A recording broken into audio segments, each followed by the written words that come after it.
Thanks for coming, y'all.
Welcome to the 2024 West Coast World Series, sponsored by Placer Valley Tourism, the perfect place for your next event.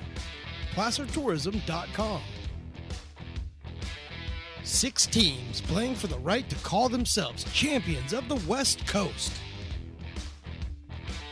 Now, for all the sights and the sounds, let's send it up to the booth to find out who will be crowned the next West Coast World Series champion.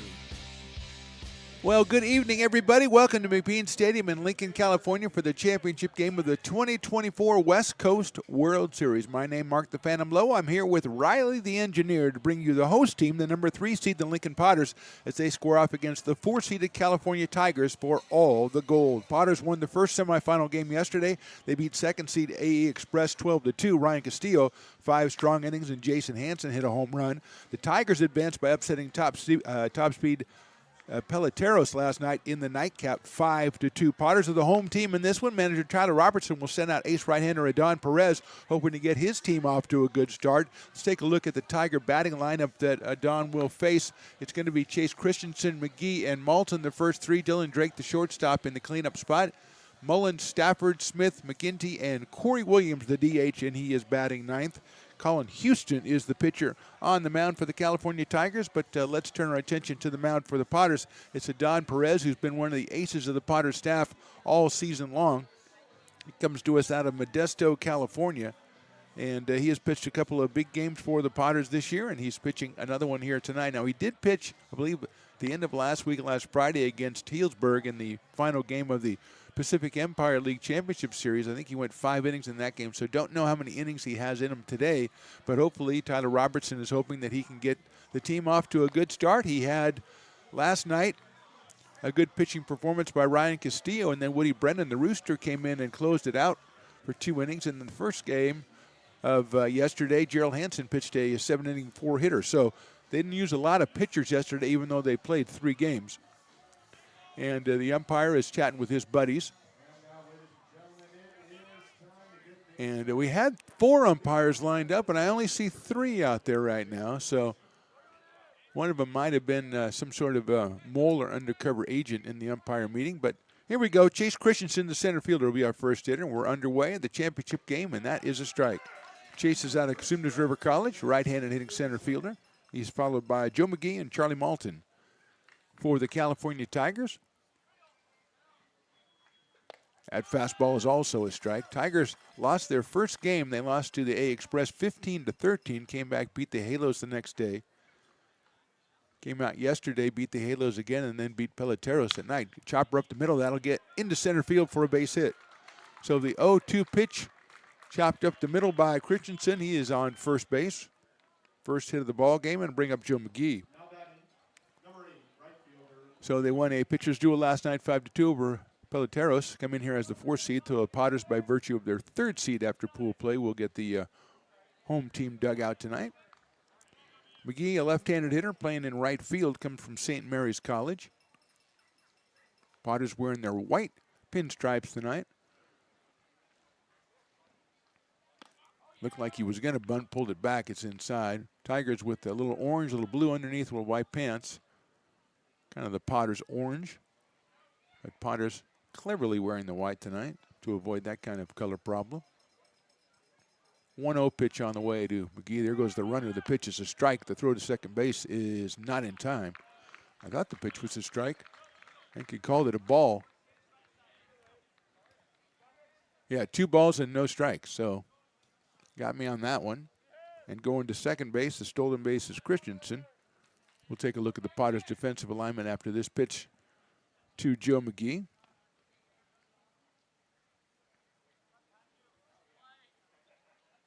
Hits that one sharply to the right of short. Picked up, no, off the glove of Chimiso. It's into short left field. The runner was going to try to score, and he fell down. The throw behind him, and he is safe back into third. So it's an infield single for McGee. Was off the glove of Chimiso. Zach ran it down. Luckily, Christensen fell down, but we're not able to trap him off third. But more importantly, the Tigers start off with 2 base hits and brings up Charlie Malton, the second baseman, out of Diablo Valley College. Defensively, the Potters with Malbrough in left, Andrews in center, Furry in right. Dylan, Chimiso, Jimenez and Hansen along the infield. Encineros behind the plate, and Adon Perez on the hill. Breaking ball's in there for a strike. Connor Barth is the DH. He was the second baseman last night. Jimenez is taken over there, and Connor is the DH in tonight's action.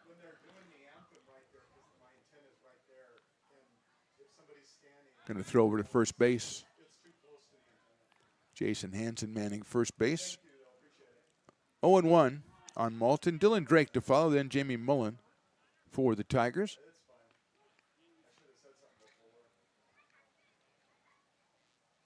Perez to the plate. Breaking balls hit up in the air right field. Furry's coming over toward the line. He's in foul territory, and he makes the catch, but the runner tags and scores from third. So couldn't see if he had dropped the ball there. It's gone right behind the poles, but Furry makes the catch. It's a sac fly for Malton. He gets an RBI. Staying at first is McGee, so 1 run in for the Tigers. 1 out now, and here's Dylan Drake, the shortstop. Comes to us from Sac City College. Left-handed hitter. Good catch out there by Furry, and Drake going toward the to his left had to kind of turn around, make the catch in that bullpen area, and then turn around and throw home. That's a strike. And Christensen slid across ahead of the throw, so it's 1-0 Tigers. And Drake at the plate.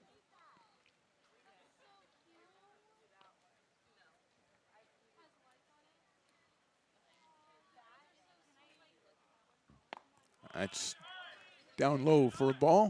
1-1. Jamie Mullen on deck. Drake, the shortstop. Mullen, the third baseman for the California Tigers. Coming here as the 4th seed. They, like the Potters, are 3-1. There goes the runner. Pitches sliced down the left field line. It's curving toward the foul area, giving chase as Malbro, but Quincy will not catch up with it as it hits foul down there. 1 ball and 2 strikes on Drake.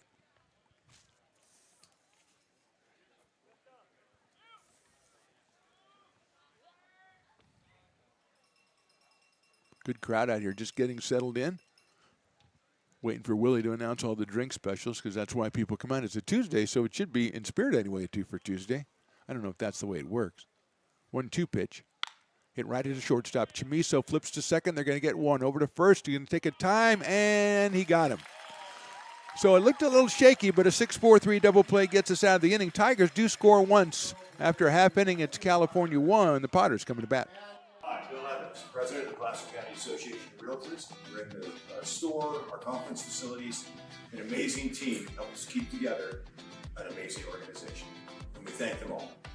This organization can't do what it does and can't run the way it runs without the help of so many members volunteering their time. The success of the Placer County Association of Realtors is largely dependent on our active volunteer members to help our organization and industry. The work of our committees greatly impacts our ability to champion efforts across the board and giving back to the Placer County community wherever we can. Like all service organizations, I wanted to serve. And getting involved with the affiliate committee was the perfect way to do that. I love being able to serve my community with my business friends and other leaders and give back to those who are in need. The thing I love about the PCAR committees is they all work toward the same goal of bringing the community together to support those in need in our surrounding area. I instantly came to the meeting and had a wonderful time, felt like I was a part of something bigger, and it was just the start of my leadership journey. I'm Bill Spear, North Valley president of 5 Star Bank. In a time when business can feel so uncertain, we're here for you every step of the way. I know they have a lot of bells and whistles within their bank, but just the relationship piece here locally on the business side is huge for us. 5 Star treats us like we're number one. They're right there with suggestions, with help. So I have to bank with people that have our mission in mind. We're 5 Star Bank. How can we help you? Bottom of inning number 1, Tigers grab a 1-0 lead. Potters will send up Andrews, Chamiso, and Hansen. Let's take a look at that lineup all the way through. After that, it's Encineros hitting the 4th spot. The veteran Trey Furry. Jimenez at second base today, batting 6th. Dylan Barth and Malbro. Quincy is 7 for 11 so far in the tournament. He is batting ninth. Of course, Don Perez on the mound for the Potters. Gave up 2 hits and 1 run in the top of the first. And here's Drew Andrews, who's 2 for 7 with a couple RBI in this. Look out, that's over his head. And he will duck out of the way from an 88-mile-an-hour fastball from Colin Houston out of Cosumnes River College. 1-0 now on Drew with Chamiso to follow. That is outside, 2-0.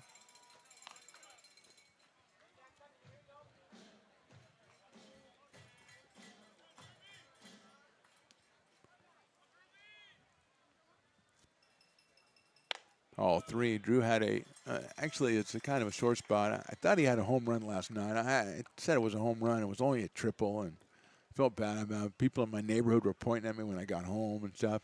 But I said, I wanted it to be a home run so bad, and it looked like a home run. They never forgave me, Riley. 3-0 pitch. Ball 4. So Andrews will take a walk down to first base. That's why it's called a walk. And that'll bring up Zach Chamiso, 3 for 10 with 4 runs scored in the West Coast World Series. The Potters shortstop gets up here as catcher Sean McGinty. Let's look at the defensive alignment.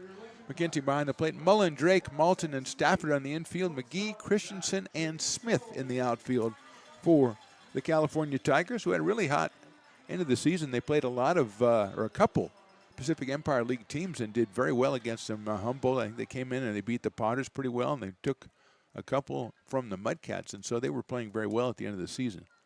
Here's the pitch to Chamiso. It's outside and high, ball 1. Jason Hansen moves out on deck for the Potters. Chamiso, of course, the crowd favorite. He's from Lincoln High School, throw over to first base, and Drew Andrews, who's from Sutter Creek, California, and William Jessup gets back in. Stafford not even putting a tag on him. 1-0 on Zach. 5 straight balls from Houston to start this one. That one is down low for a ball, so it's 2-0.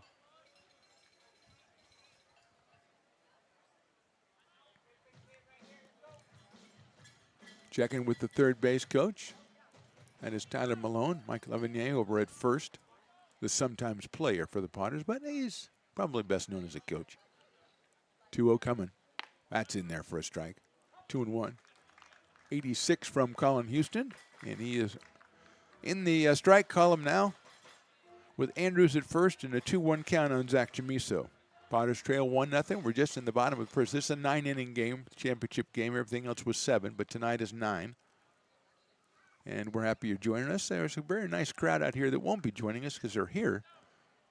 But you're my people that aren't here, although I pretend to like the people that are here. Really, my people are not here. Not all of my people are not here. Some of the people that are not here and are watching, I don't know if they're my people at all. 2-1. Good lead over there by Drew. Fastball is outside for a ball, 3-1. Houston looks into his dugout like, I don't know what this guy's calling. Looked like he was a little bit outside, but a good-looking pitch. 3-1. Jason Hansen to follow. Then Ansoneros for the Potters. Here in the bottom of the first. Andrews creeps off a little bit more. Pitch on the way is hit high in the air and deep to right field. Forget about it. Zach Chamiso has left the building. The Potters lead it 2-1.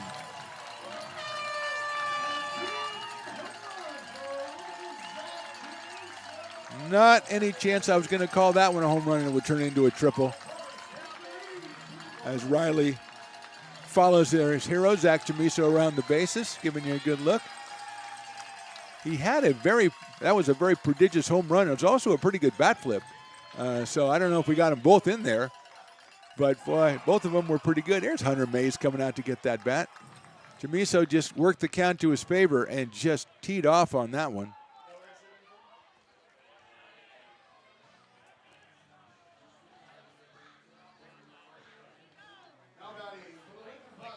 Hansen comes in. 5 for 11 on the series with a home run. He's driven in 6 runs, had a big 3-run home run in the game last night in a 6-run second inning for the Potters.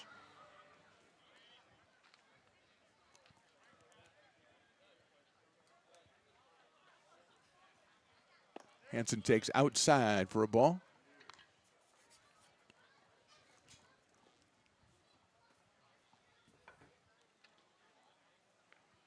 One ball and no strikes on Jason Hansen out of Roseville, California. Met his dad last night. Great guy. Great guy. Line drive. What a play at shortstop. Dylan Drake got way up on that one and pulled it down. As a Potter fan, you don't like to see it, but as a baseball fan, you just say, thumbs up, man, nice catch. And the first out is recorded. A hard luck out for Jason Hansen to have against him, but here's Encineros. That's just a fantastic play by Dylan Drake at shortstop. Here's Encineros, 3 for 9 in the series. Piper the Peacock hanging out. High fives to some of the local Utes. I don't know if he can hit the ball harder than that. That ball was just drilled. But Drake fighting the sun, too. That makes it even more impressive. Hansen takes a ball. It's 1 ball and no strikes. Potter's leading at 2-1. We are in the bottom of the first inning. Chamiso hit a no-doubt home run. I don't know if Hansen's ball was hit harder than that. But he is retired. And the 1-0 to Hansen. Outside ball, 2. Activity in the bullpen for the Tigers. Right-hander loosening up down there.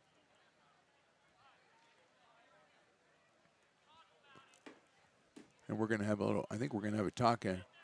Comes the manager out to talk to Colin Houston. So we had a walk to Drew Andrews. First of all, the Tigers scored once in their half. They got hits. The first 2 batters had first and third with nobody out. Sacrifice fly brought in 1, and then a double play by the Potters.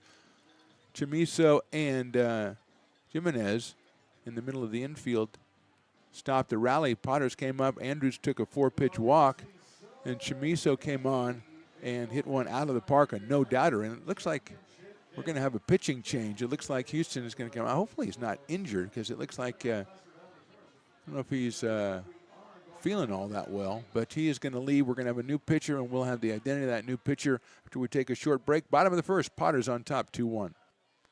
This job is the Esplanade Turkey Creek phases 4 and 5. Our scope of work for this project is full scope, so we've got all the underground, all the joint trench, and all the topside included with it. We're putting in sewer pipe, manholes. We're not doing services yet. We go through and do all the main line, and then we come back and do all the services after that. I would say this project right here, the one we're working on, is probably about a 2-month project. It's very costly to the developer, so beating the schedule is very important, more important than most projects. It's got a lot of groundwater, so we've got an extensive groundwater pump system in place. It's just cool to be a part of the built environment and know that for the next 100 years that people are going to use and enjoy what we've created here today.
American River College is a top-tier community college sports program that provides student athletes with the opportunity to thrive both athletically and academically.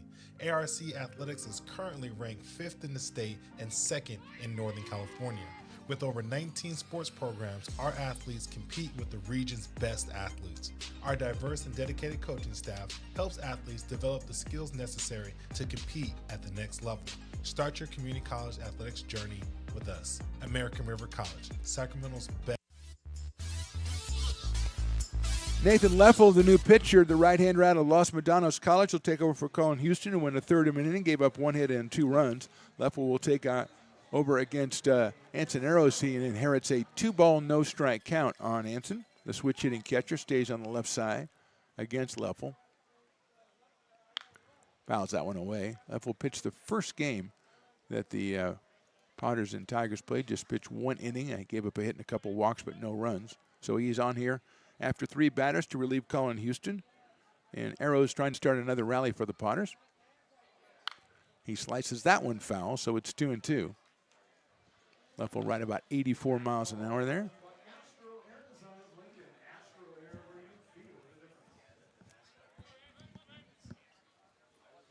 Two balls and 2 strikes as Leffel's come in and thrown 2 straight strikes that Arrows has fouled off.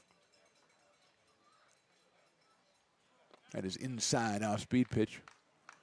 Runs the count full 3-2. Trey Furry, a right fielder, is on deck. Great crowd out here for the championship game of the West Coast World Series. Either the 4th or the 5th. Willie and I can't figure it out. Do we decide it's the 4th or 5th, Willie? The 4th West Coast World Series or the 5th? 4th. Okay, the 4th. West Coast Kings have won 2. The Potters have won 1. This is the 3rd time in 4 years the Potters have been in the championship game. And they are ahead 2-1, but we are very early in a 9-inning affair in the bottom of the first. Full count to Anson.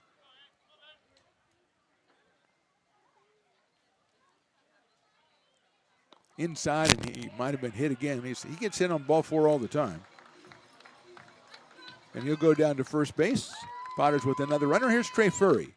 Trey is 4 for 11 with 4 runs and 4 runs driven in, and he has hit a home run in the tournament, so he has been very active for the Potters, mostly batting in that number 5 spot, playing either left or right, although I think he did play third base one game, so he has moved around a little bit. A lot of the guys have.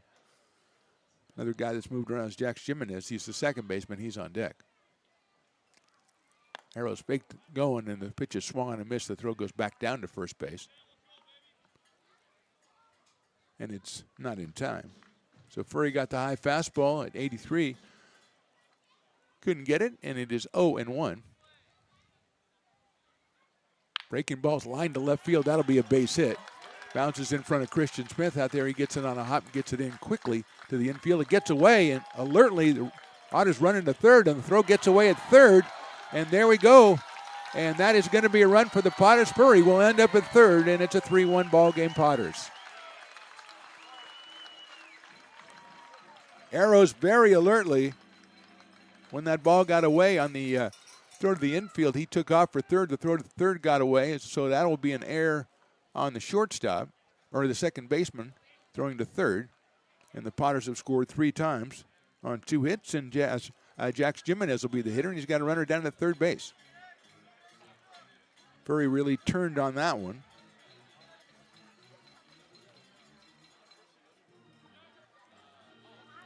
Here's Jimenez. Jax takes inside and low. Very small strike zone. I'm not saying they're not strikes, but they're the ones that are close seem to be balls. But yeah, it's tight zone. Jax takes outside for a ball. 2-0. Out of Whitney High School, headed to University of Oregon. He's followed in the lineup by Mr. Cole Dillon.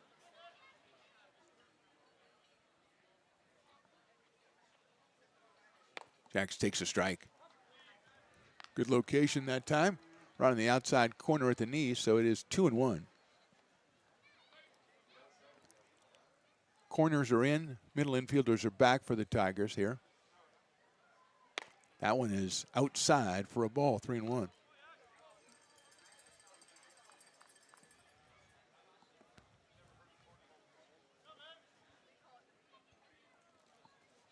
Three balls, 1 strike. Jimenez fouls that one away. So runs the count full. Furry at third base. Trey's 5th hit in the tournament. No RBI on that one. Full count to Jimenez.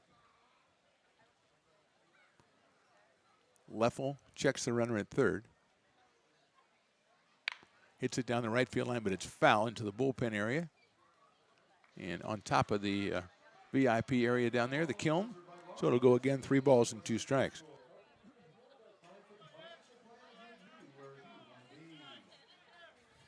Last game of the season for the Potter fans, so they are out in force to see this one and hopefully cheer their team on to a win. 3-2 pitch is a little blooper up the middle. That is into center field for a base hit. Probably broke the bat on that one, and a good try by Charlie Malton out there. He almost made the catch. But Jax is going to get himself an RBI, his 7th of the tournament.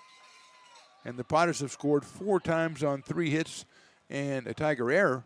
And they've got Jimenez, a very quick runner over at first base, with still just 1 out. And that 1 out was a tremendous catch by Dylan Drake at shortstop on a line drive by Jason Hansen. So here's Cole Dillon, 2 for 7. He's driven in 4. He has a home run in the tournament out of Rockwall, Texas. Jimenez has a good lead at first base. There he goes. Pitches down low, a tough pitch to throw on, and Jimenez will be in there safe at second base. Low and outside, and McGinty picked it up, got it down there quickly, but not in time, as Jax had a pretty good jump and a 1-0 count now on Cole Dillon.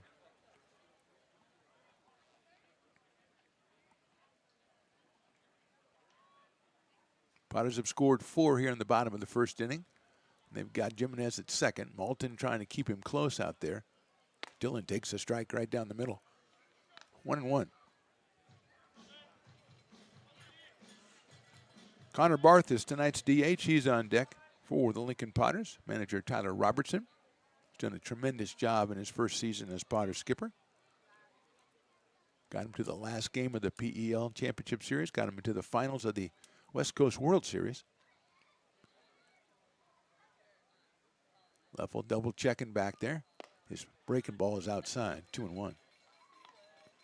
Malton staying close. The second baseman moving over. Stafford at first, well off the first base line for the right-hand hitting Dillon.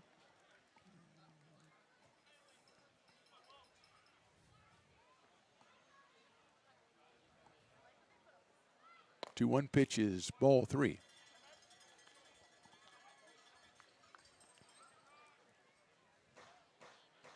So Dillon's worked the count to his advantage here.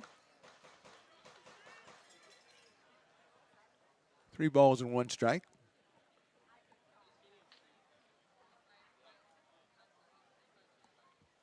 He takes outside, ball 4.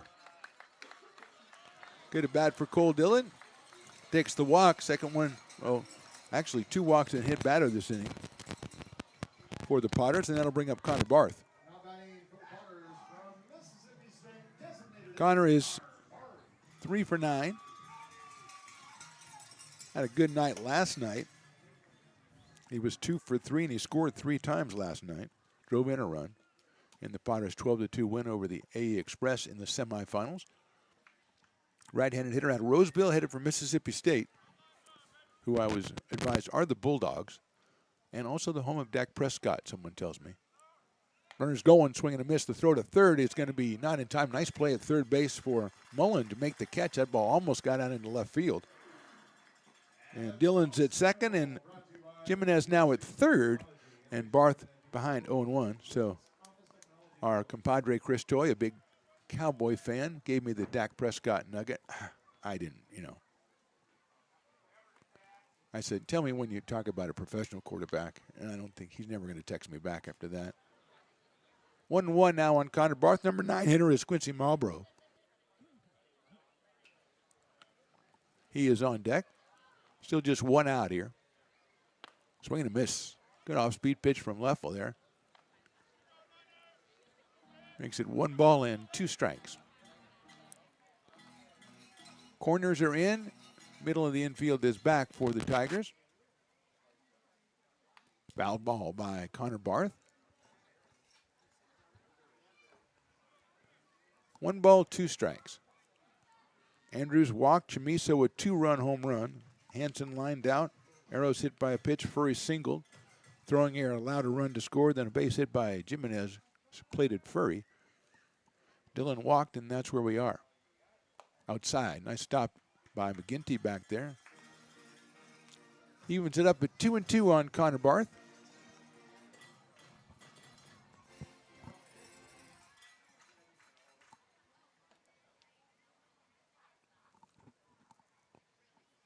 Breaking balls, fouled off just at the last moment to keep himself alive. 2 balls and 2 strikes.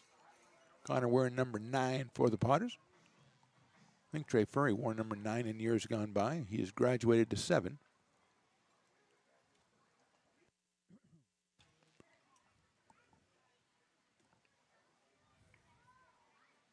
Barth takes outside, ball 3. So he's worked it from 1-2 to 3-2.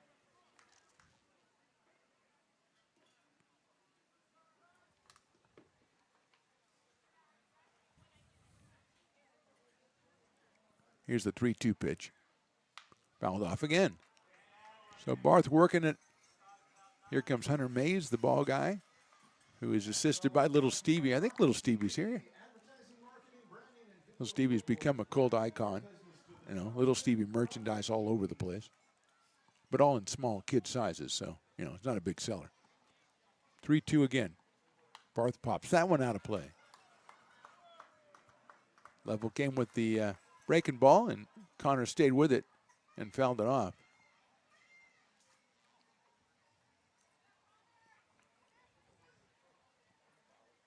Level from the windup with runners at second and third. Swing and a miss. He got Barth on strikes. Job by Nathan Leffel to hang with it and get the second out. A big out right there with Potters on second and third. And here's Quincy Malbrough, who has been very hot in this tournament. He is 7 for 11. He's driven in 5 runs, and he's scored 2.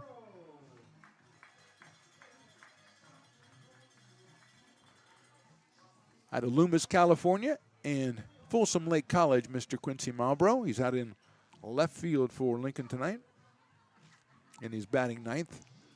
Here against Nathan Leffel, the second pitcher. Colin Houston started and lasted 3 hitters, and Leffel came on. Malbrough takes a breaking ball for a strike. So I think he probably, that hitter he took over was Arrowson. He was 2-0 already on him, so that's probably charged to Houston.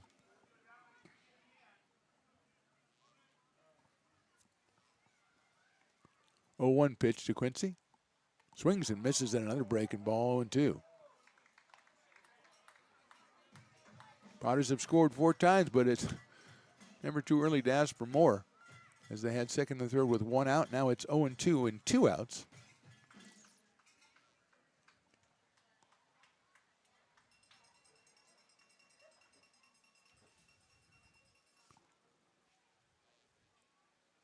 Foul ball back to the screen.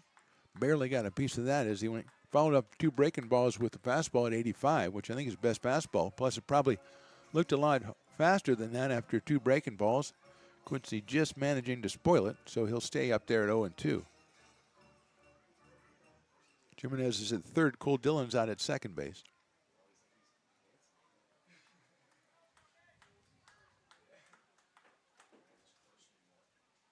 Fastball just misses outside. It's 1-2.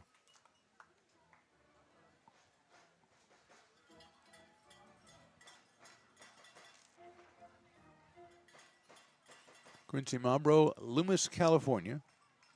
Coming down the line at third, Jimenez trying to distract Leffel. He quick pitches him, and it's inside for a ball.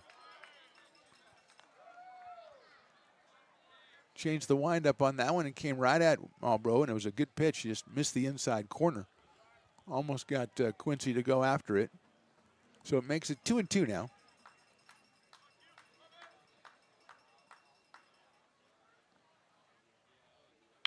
That's a line drive over the first baseman's head into right field. Base hit. Here comes 1. Here comes 2. And the Potters lead 6-1.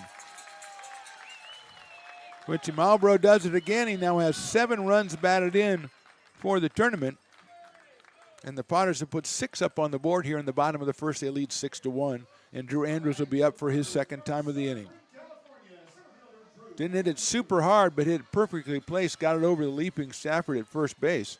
Already lost 1 base hit this inning to a leaping defensive play. Didn't want to lose another one. So here's Andrews, who walked to open up the bottom of the inning. There goes Malbrough. Pitch is going to be a little low, and it gets away at second base. Goes out into short right field. Quincy's getting into third, and they're going to hold him there. So it'll be a stolen base and an error on the throw.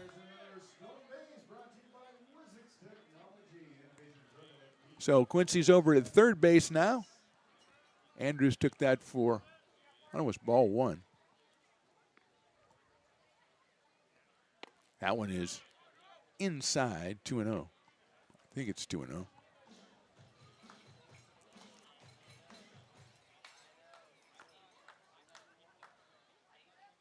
Andrews hits it high in the air left field.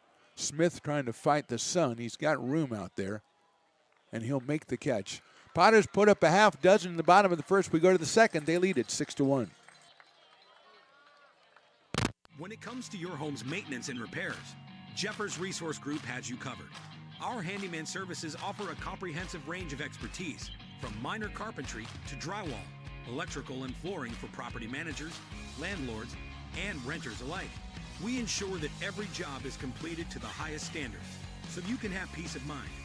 Contact us today to discover how Jeffers Resource Group can help keep your home in top shape.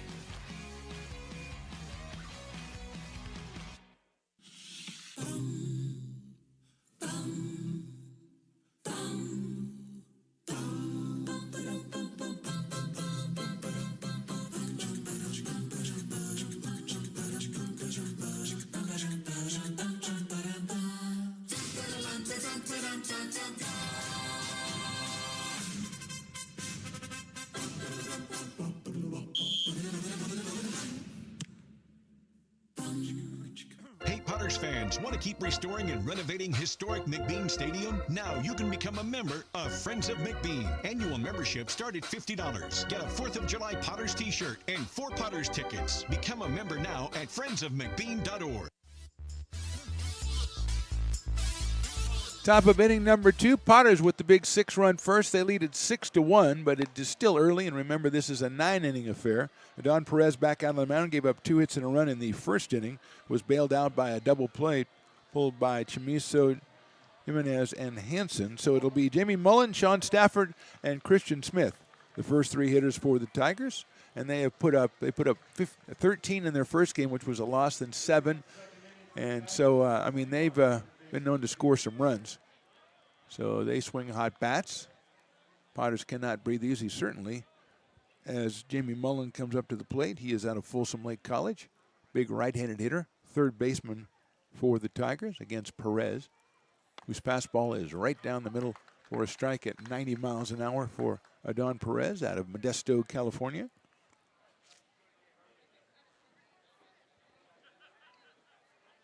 Breaking ball, swung on and missed. Good cut by Mullen, but couldn't get it. And it is 0-2 here. Got 2 strikes right away on Chase Christensen in the first, and Chase bounced one back up the middle on the 0-2 pitch for a base hit. Hopefully history not repeating itself here. Nice pitch on the outside corner, call strike 3. Perez gets his first strikeout.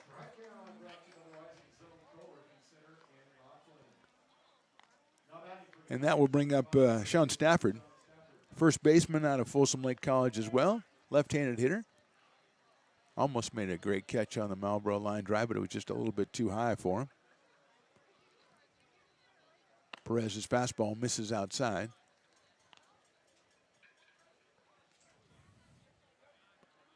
Sean Stafford, Christian Smith on deck. Fastball is in there for a strike. 1-1 on Sean Stafford. That one misses quite badly. I think I can say that. 2-1. Chris Toy shot back at me about my Dak Prescott crack. Said, he's no Fran Tarkenton. That is high, 3-1, which is kind of a crack about my age and everything. Like, I know Fran Tarkenton. He was not one of my favorite quarterbacks. I was definitely a Unitas guy back in the day. 3-1. And ball 4. Stafford gets the walk. First free pass given by Perez. And with 1 out and 1 on, Christian Smith will be the hitter, the left fielder, out of San Francisco State University. So he is a Gator. Comes up here. Right-hander against the right-hander Perez. Sun's still a pretty big factor, especially on the left side of the infield and outfield. Although Smith handled that fly ball he had in the last inning very well. Swing and a miss on an inside fastball. Perez right around 89, 90 miles an hour. It's been up around 93, or I think he touched 94 earlier in the season.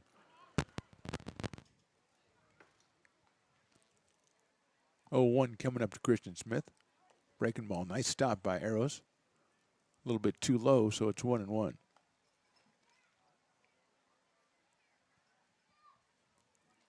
Stafford leads at first base. That one high and inside, 2-1.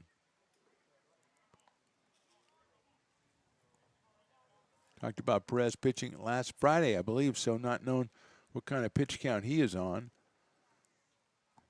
He's got 1 out and 1 on here in the second.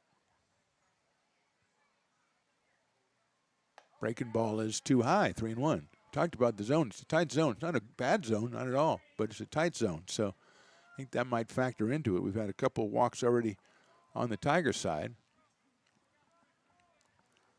So accuracy important in this one. There's the pitch. Look how that's inside, ball 4. So 2 straight walks after the first strikeout, which you don't want to see with a 5-run lead. It brings up Sean McGinty, the catcher, out of Los Medanos College. And Anson Eros is going to go out and chat with Perez, make sure Adon is okay out there. Everything's looking good. He's got a good velocity. It's just missed with a couple of fastballs to Smith. Chamiso and Jimenez talking about who's got the bag if the ball gets back to Perez, or who's going to handle it if there's any kind of steal attempt and double steal. Hit down to first base. Off the glove, picked up at first by Hansen. He's going to hurry. He goes head first and tags the bag for the out. Hard shot by McGinty. Good play by Hansen. Runners do move up, so there are 2 runners in scoring position for Corey Williams, the DH, the number 9 hitter. But Hansen knocked it away, picked it up. I thought he was going to be able to get back to the bag, but he, quite correctly, I think, thought he needed to go airborne, and he got there in time. So 2 outs, still 2 on, and now Corey Williams, the designated hitter, out of UC Davis, will be the hitter. Perez will go to the windup. Chase Christensen on deck.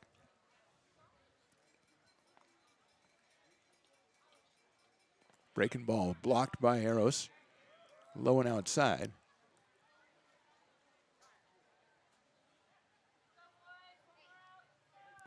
One ball, no strikes on Williams. Still just the top of the second inning. Potters 6-1 over the Tigers. Tigers have runners at second and third. 2 down here.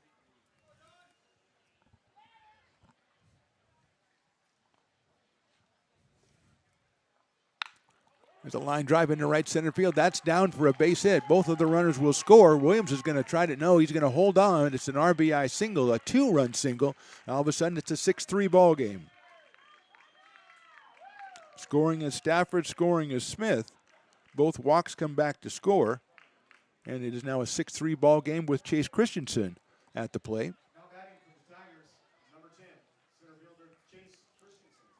Good job out and right by Trey Furry to run that one down and keep Corey Williams at first base, as he had thoughts of going to second.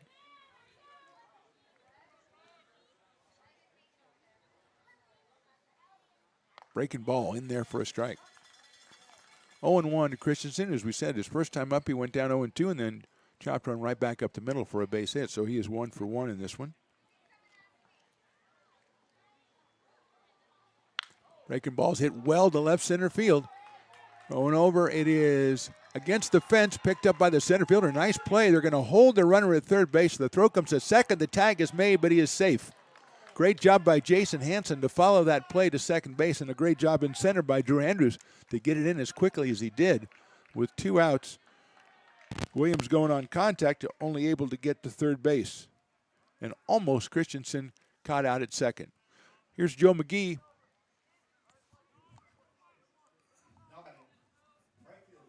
Fourth hit of the game for the Tigers.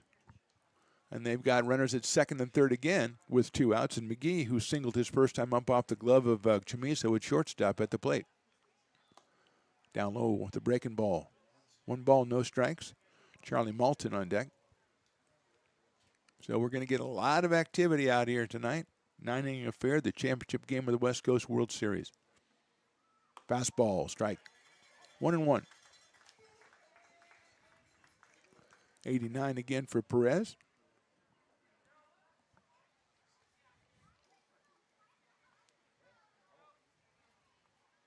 That's too high, so it's 2-1.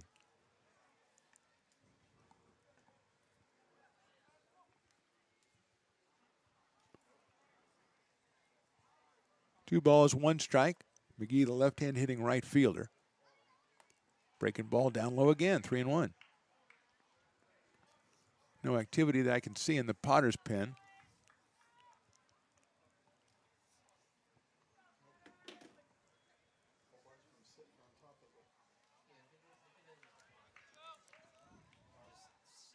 That's a fastball. It's in there. Call strike 2.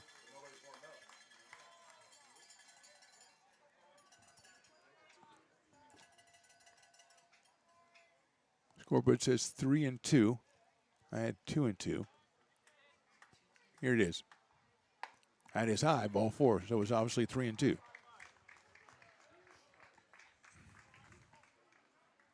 Third walk of the inning puts the bases loaded and brings up Charlie Malton, who had a sacrifice fly his first time up down the right field line, and Trey Furry caught in foul territory. Out of Diablo Valley College, the right-hand hitting second baseman up here with the bases loaded. Outside, fastball, 1-0.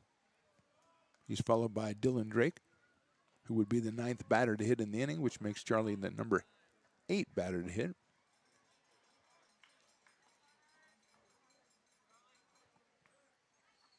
Breaking ball's fouled off, so it's 1-1. I think that's one he wanted. Took a cut at it and fouled it off.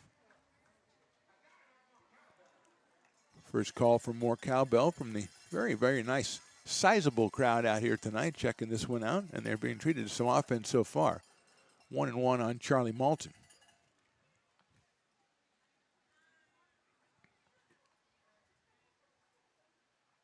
Fastball on the inside corner, call strike 2. 1-2 on Malton.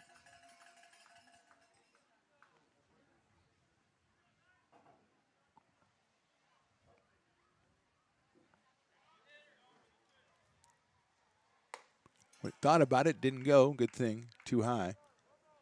At 90 from Perez, 2-2 on Malton.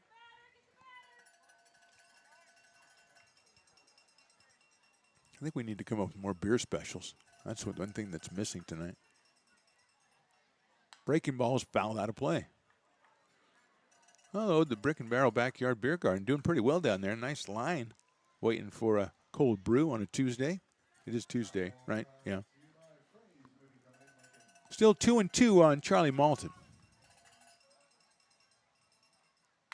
Hit out to center field, hit well. Andrews is going to go back. Drew's got a beat on it and makes the catch at about knee height for the out. So 2 runs for the Tigers in the second. Just the bottom of the second. Tigers trail 6-3.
Bottom of the second inning, Piper the Peacock, his final mascot race, finally figured it out. Went out to second base. There's like, I don't know, 200-300 kids getting ready to race. Got a bucket of water, ran to home plate, and doused him as they came down the third base line. Well done, Piper. And Willie Preston was going crazy. He's like in love with Piper now. He says, that's the greatest thing I've ever seen. And the umpire even gave him a high five. My favorite was a little girl who was like last in line, and she didn't even get to home plate. She turned to Piper and said, give me 5. So, hey, well done. I liked it. Well done. And as far as the game is concerned, Potters, well done so far, but just by a couple. They lead at 6-3. We're just in the bottom of the second inning.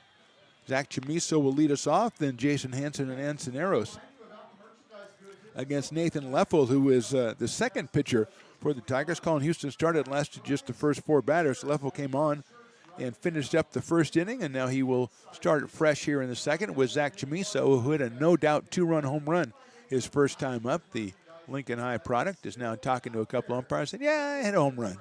You know, but it's early in the game, don't get crazy. And he will face Leffel. First time, of course, was Colin Houston, who walked Andrews, and then a 2-run home run by Chamiso. Hansen hit a line drive that Dylan Drake made a brilliant leaping catch on, and then 2 balls in to the count on Encineros, and Houston left the mound, and Nathan Leffel took over.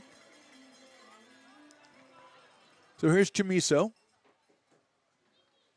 Takes outside for a ball. Zach now 4 for 11 in the tournament. 5 runs scored and a couple of RBI. Playing out at shortstop for the Potters in this one. Takes the breaking ball and takes it outside, so he's ahead in the count as he was his first time up, this time 2-0.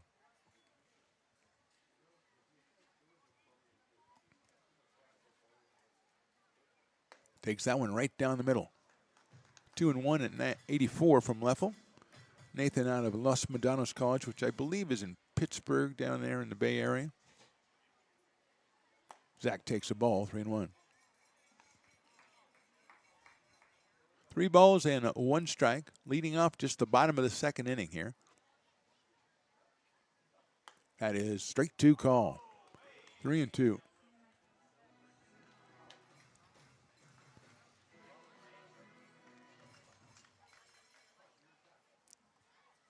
Breaking ball is chopped foul. Just saved himself, did Zach Chamiso there.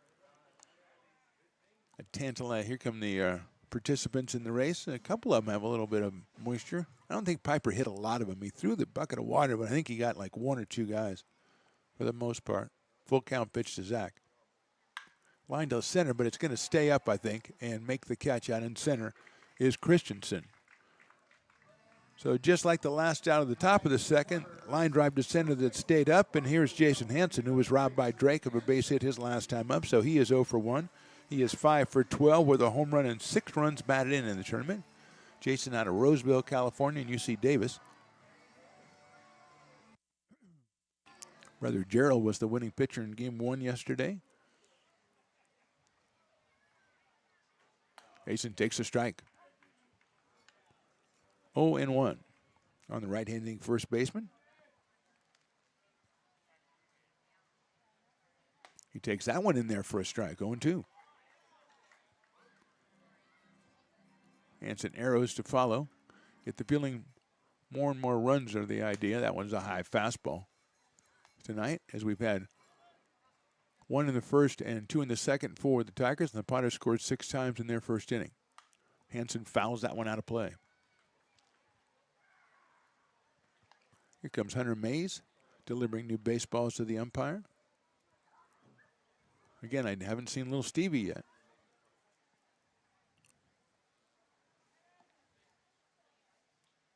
Swing and a miss at a fastball by Leffel. So Hansen's down on strikes. 2 quick outs here in the bottom of the second, which is what you want to do for the Tigers. You get those 2 runs in the top of the inning, come in, shut down the Potters, and come back up fresh. Here's Encineros, the old Stones McCoy shutdown inning, as it were.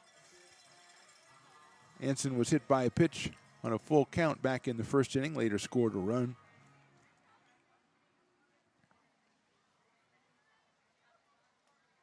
Breaking ball in there for a strike, so Leffel dealing strikes here in the second inning. And he is ahead of Anson, 0-1. Popped up, out of play, 0-2. Bounce house getting a little bit of work down there. You know, a lot of kids down here watching a ball game tonight. They're not going to the bounce house. It's a championship game. It's a World Series championship game. Sails that one outside. 1-2. Anson out of Auburn, California, and the University of Oregon. Went to Placer High. 1-2 pitch, a slice foul over the dugout on the third base side, so he'll stay up there 1-2. Trey Furry will come up if Anson can start something here for the Potters in the second.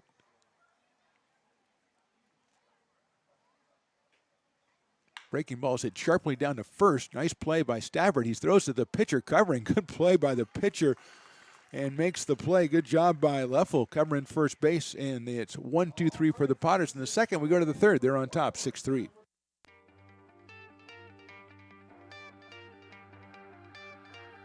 Gooseport Public House. We have sports on 10 big screen TVs, 23 beer taps with classics and crafts, a full bar with creative craft mixed drinks, live music, and most importantly, great fresh food. In downtown Roseville off Vernon Street, only 15 minutes from the ballpark. See ya at Gooseport.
Top of inning number 3 from the West Coast World Series. McBean Stadium in Lincoln, California. Mark the Phantom Low here with you, along with Ryder the engineer. Willie Preston doing the PA today, as he has done for every single Potters game. He is a legend.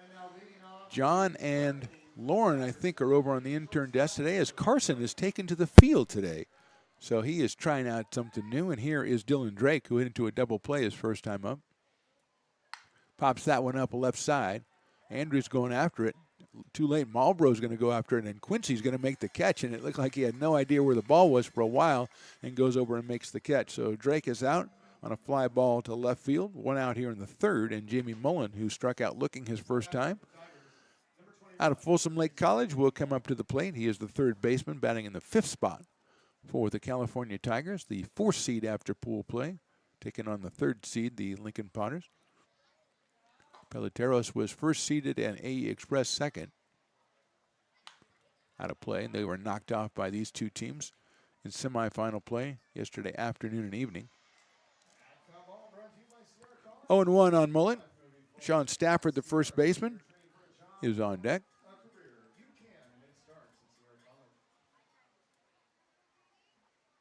That's in there for a strike. Took something off that one. And it is 0-2 quickly on Mullen. High fastball. 91 for Perez. But it's 1-2 now on Jamie Mullen. High fastball again, so it's 2-2. Back at 91.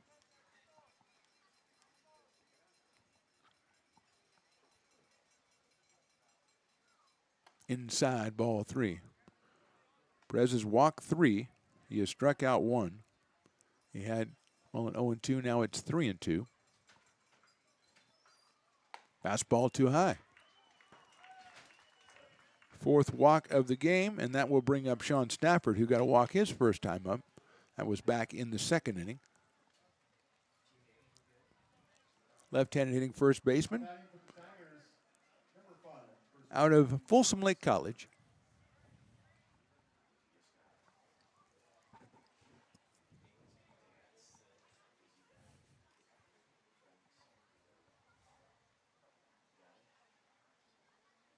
Down low for a ball. Scooped up by Antoneros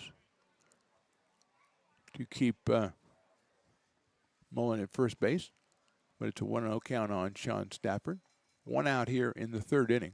Potters 6, Tigers 3. 2-0, missing with the breaking ball.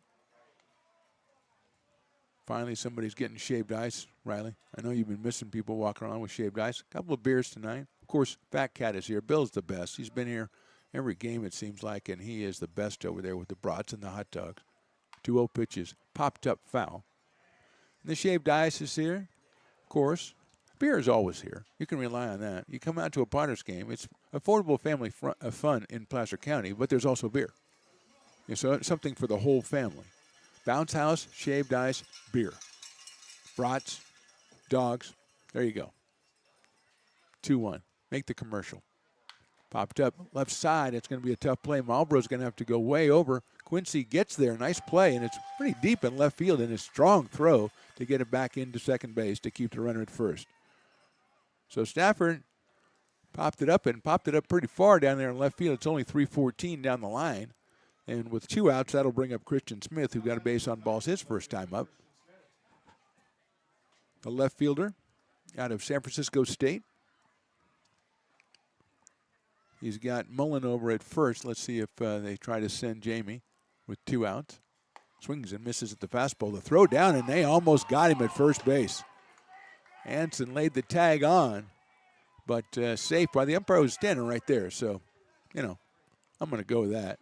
But great throw by Arrows and a good tag by Jason Hansen down at first. More importantly, 0-1 on Christian Smith. Misses outside. 1-1. I like to see guys coming back up from the concessions with, a pair of dogs, You got 2 dogs in one hand, because you don't carry dogs one in each hand like beers. Dogs go all in one hand. I don't care how many you have. Swing and a miss on the fastball. Joey Chestnut carries dogs back from the concession stand. He's got 41 of them. They're all in one hand. That's all I'm saying. Kobayashi, I don't know. But Joey Chestnut, definitely one hand. 1-2, 2 outs. Breaking ball, swung on and missed. Good job by Perez to work around the walk. We go to the bottom of the third. Potters still on top, 6-3. Astro Air Design Incorporated, where you feel the difference. We are a locally owned and operated heating, air conditioning, and custom sheet metal company committed to the highest quality of craftsmanship at a competitive price. Our trained and certified technicians have the knowledge and experience required to install, maintain, or repair your home comfort solutions. Our upfront pricing gives you the peace of mind because you know your price is locked in. Call Astro Air Design Incorporated today. Here in Michigan, we do more than just survive the winter. We thrive during it. You simply can't keep us away from what we love most: great times and amazing beer. The snow transforms the landscape and lays the path for adventures yet to be had.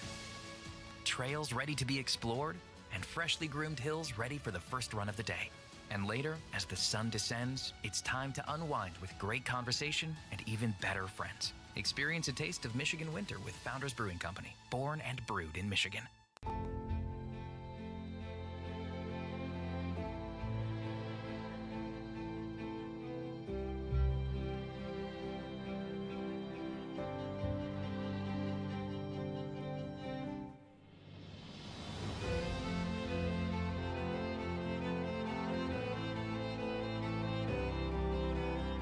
Situated on the corner of Lincoln Boulevard and 5th Street, this iconic building has been the home to several hotels over the decades, the most famous and longest running of which was the Lincoln Inn.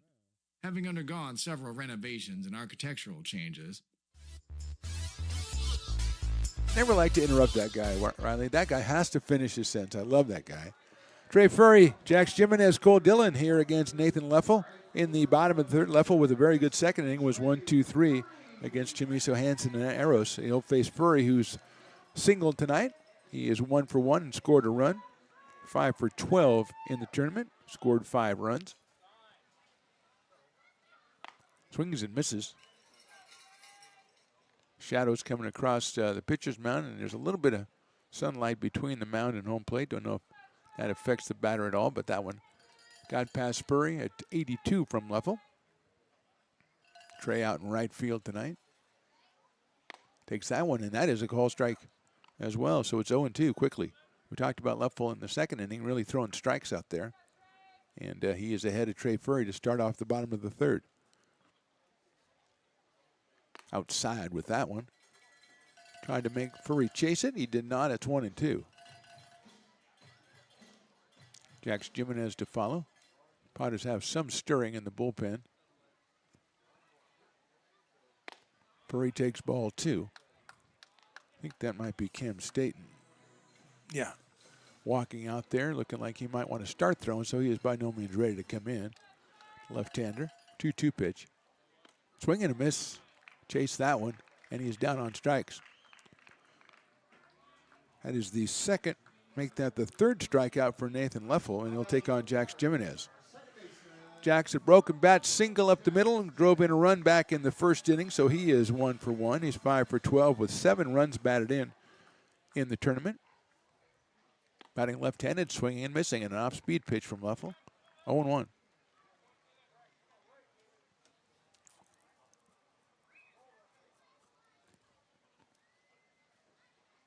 This is outside with that one.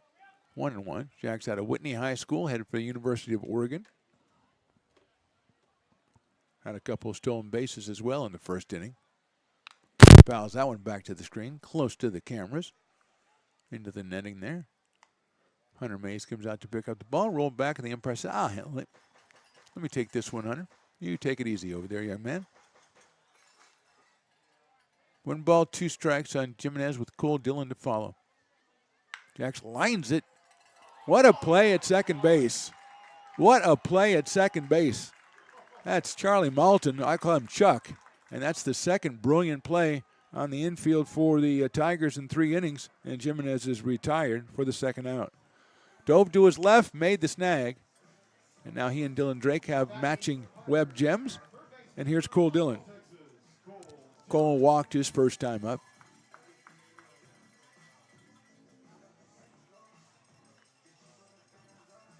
Right-handed hitter, 2 for 7 in the tournament with a home run and 4 runs batted in. Takes that one on the corner for a strike.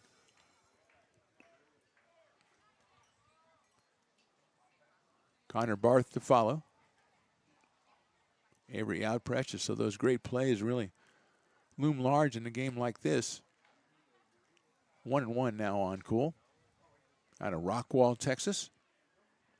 Been with us most of the summer. A welcome addition to the city of Lincoln for the summer. Takes outside 2-1. Goes back, bounces out toward first base, and there's Hunter Mays scooping it up. Number 88. Maybe it's just a BB, but I'll call it 88. I'll just say it's 88. We got a 99. We'll have an 88. 2-1. 3-1.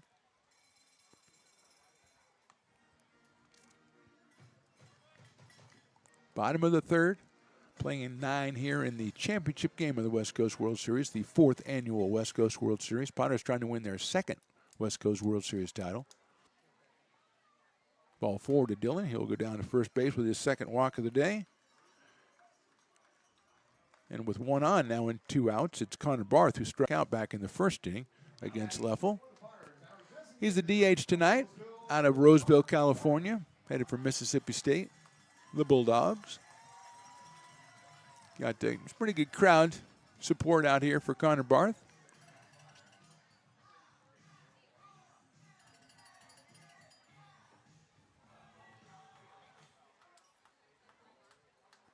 Quincy Malbrough on deck. Barth fouls it down the right field line. Worked it to 3-2 his first time up, fouled off 3 or 4, and then Leffel got him swinging. So he is looking for a bit of payback here as it's 0-1 on Connor. 3 for 10 now in the series.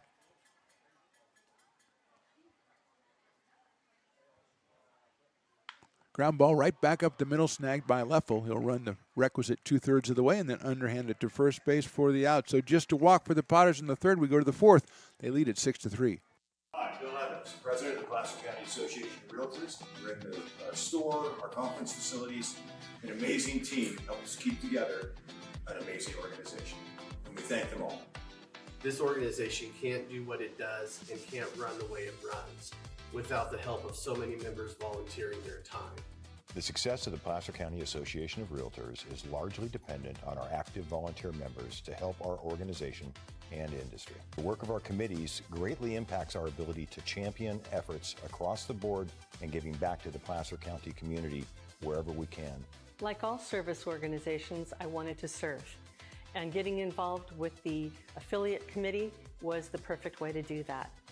I love being able to serve my community with my business friends and other leaders and give back to those who are in need. The thing I love about the PCAR committees is they all work toward the same goal of bringing the community together to support those in need in our surrounding area. I instantly came to the meeting and had a wonderful time, felt like I was a part of something bigger, and it was just the start of my leadership journey.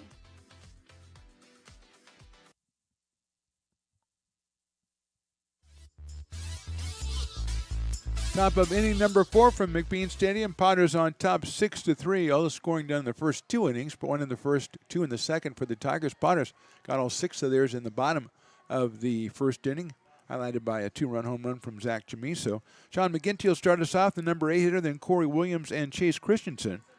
8, 9, and 1 for the California Tigers. Sean McGinty, the catcher,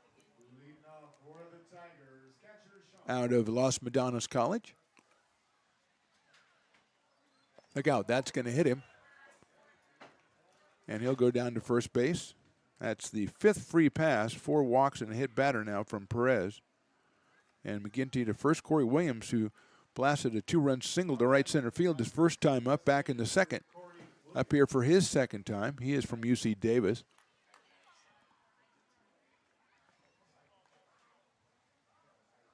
Chase Christensen, top of the order on deck. Chase is 2 for 2 tonight.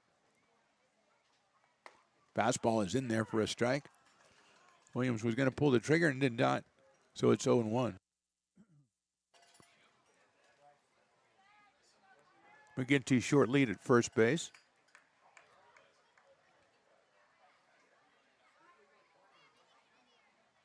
Down in the dirt, good snag by Eros, makes it 1-1.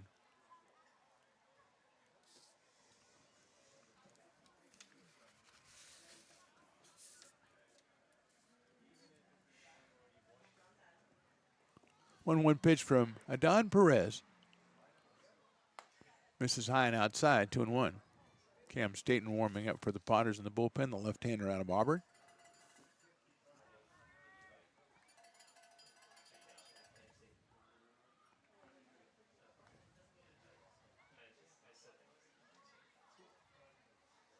Two-one pitch is bopped out of play to our right, so it goes to 2-2.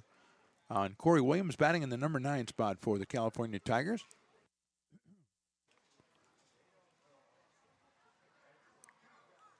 Trailing 6-1 after 1 inning. They put 2 on the board in the second, so now 6-3. And they have a runner at first base with nobody out. Swing and a miss. Good breaking ball by Perez. Got him chasing. Adon's 3rd strikeout. And that'll bring up Chase Christensen, who's been a problem for the Potters. He singled in the first, scored a run, and doubled in the second. So he is 2 for 2. Comes to us from Cosumnes River College.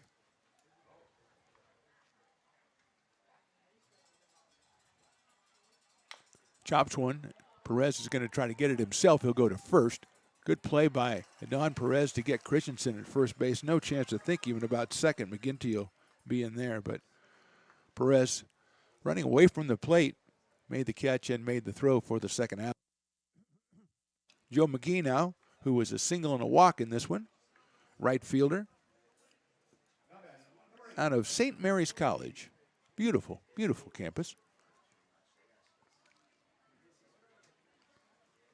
He's got McGinty out at second base, but now 2 outs. Just in the top of the 4th here, West Coast World Series championship game. Nice breaking ball in there for a strike, 0-1.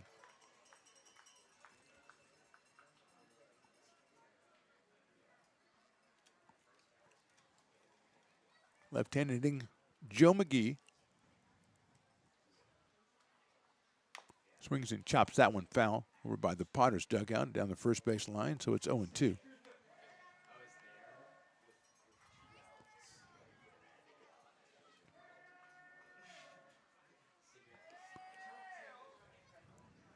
No balls, 2 strikes.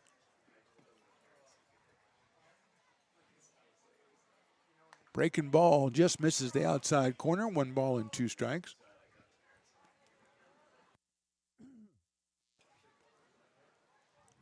Good waste pitch by Adon Perez, but McGee was having none of it. So we'll go to 1 ball and 2 strikes with McGinty leading off at second. Chamiso right next to him. Swings and misses inside. Gonna have to go down to first to make it official, and they do. So a strikeout for Perez. He strikes out 2 in the inning. We are at the bottom of the 4th. Potters still on top, 6-3. I'm Bill Spear, North Valley president of 5 Star Bank.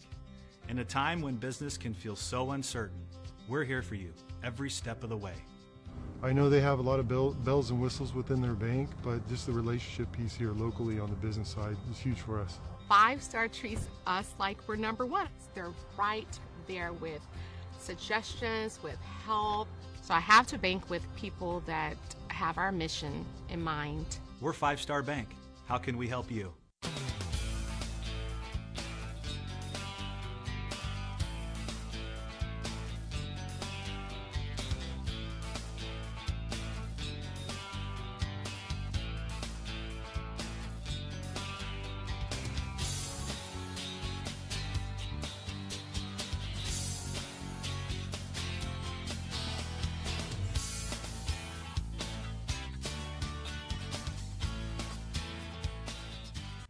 This job is the Esplanade at Turkey Creek phases 4 and 5. Our scope of work for this project is full scope, so we've got all the underground, all the joint trench, and all the top side included with it. We're putting in sewer pipe, manholes. We're not doing services yet. We go through and do all the main line, and then we come back and do all the services after that. I would say this project right here, the one we're working on, is probably about a 2-month project. It's very costly to the developer, so beating the schedule is very important, more important than most projects. It's got a lot of groundwater, so we've got an extensive groundwater pump system in place. It's just cool to be a part of the built environment and know that for the next 100 years that people are going to use and enjoy what we've created here today.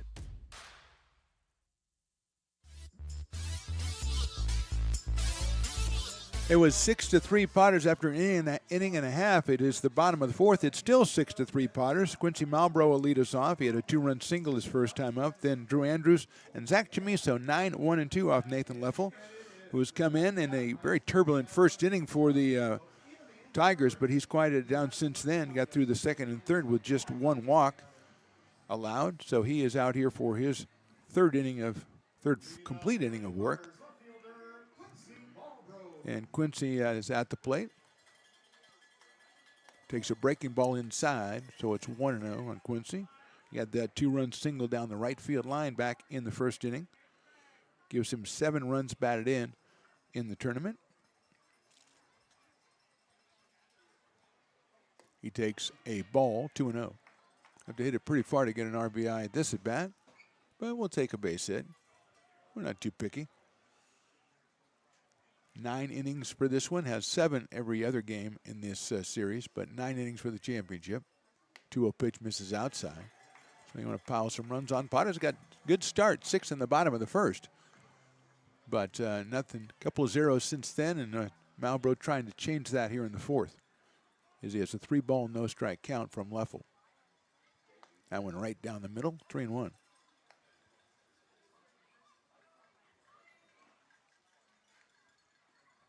Mullen, Drake, Malton, and Stafford in the infield. Smith, Christensen, McGee in the outfield. 3-1 pitch is called strike 2. Sean McGinty behind the plate. So 3-2.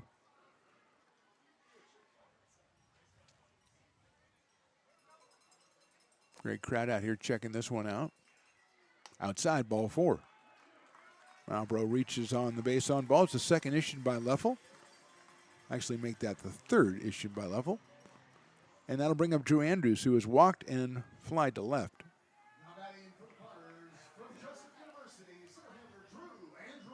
Drew 2 for 8 in the series. in the tournament with 2 RBIs and a couple runs scored. Playing out in center field for the Potters in this one.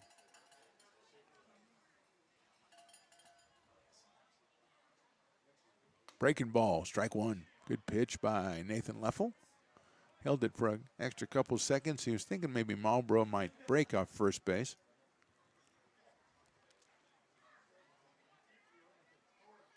Chopper down the third base line. That's a fair ball. Nice play at third by Mullen all the way across the diamond, not in time. Infield single for Andrews. He took Mullen as far to the fair ball territory and as far left as or far right as he could. And Andrews is going to get himself a base hit. First Potters hit since the first inning, 5th of the game. And 2 on and nobody out. And here's Zach Chamiso, who has a 2-run home run and a line drive to center field to his credit. So he's 1 for 2, 4 for 12 in the tournament with a home run and 5 runs scored. Jason Hansen to follow. Potters obviously looking to capitalize on 2 on and no out here. And Chamiso at the plate. Shows bunt, pulls it back. 1 ball and no strikes. Really worrying about the runner at second base. That's Marlboro. As coming in behind him was Drake after the pitch was outside, and they think they might put a play on. But Chamiso, 1 ball and no strikes. Let's see if he shows bunt again. It's coming in at third is Mullen. He does not. He grounds it foul down the first base line, scatters his teammates, but Hunter Mays stays tough and picks it up. All the big, tough baseball players jumped up in the air and got out of there, and Hunter just stayed in there, knocked it down, picked it up. 1-1 on Zach, out of Lincoln High School, Sierra College, and committed recently to San Jose State. So congratulations to him on that. 1-1 pitch coming up. Shows bunt again, bunts it, but foul, pops it away. Pretty good pitch to bunt to a breaking ball, but got in on his hands. And he bunted it foul down the third base line. So it's 1-2, and there's Hunter again. So 1-2 now on Zach Chamiso. We are just in the bottom of the 4th. Potters 6, Tigers 3. Marlboro at second. Over at first is Drew Andrews.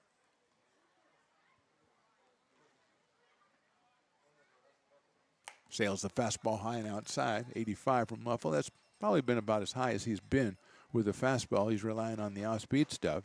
And it's 2-2 on Chamiso.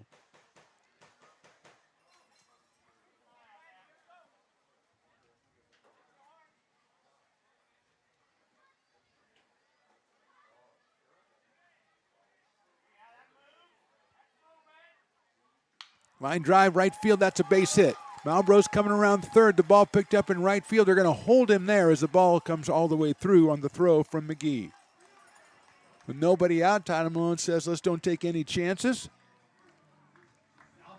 Marlboro kind of had to wait and make sure that ball was going to get in there. The way that the Tigers are catching line drives, you can never be too sure. Hansen's going to come up with the bases loaded and nobody out. I think we're going to have a meeting at the mound. So, Riley, we'll take a little bit of a break here. We're at the bottom of the 4th inning. Potters on top, 6-3.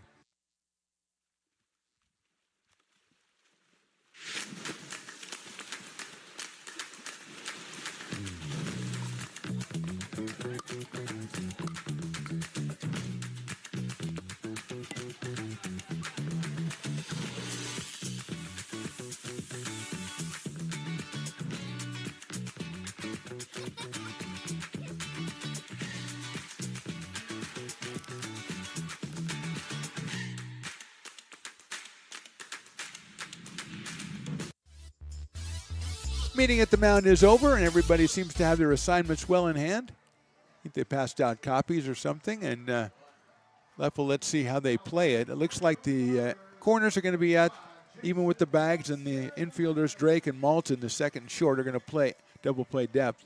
Nobody out, bases loaded. Hansen struck out his last time up after lining out his first time up on a great catch by Dylan Drake. Line drive, but that'll be foul down the left field line. Almost caught by the guy warming up in the bullpen down there. Jason all over that one, but just a loud foul, so it's 0-1. Hansen arrows on deck. Long game. Potters, how many chances they get, you don't know, so they want to take advantage of this one. 0-1 on Jason Hansen. outside for a ball, 1-1. Good fastball by Leffel. That was at 86. That's the hardest one he's thrown, I think, and just missed that outside corner. 1-1 on Hanson out of Roseville, California. Fouls that one off down the right side. So 1-2 now. Leffel with the upper hand on Jason.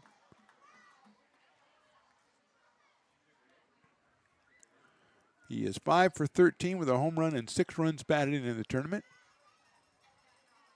1 ball, 2 strikes on Hanson. Hits it out to center field. That's going to carry out to center, and it's caught.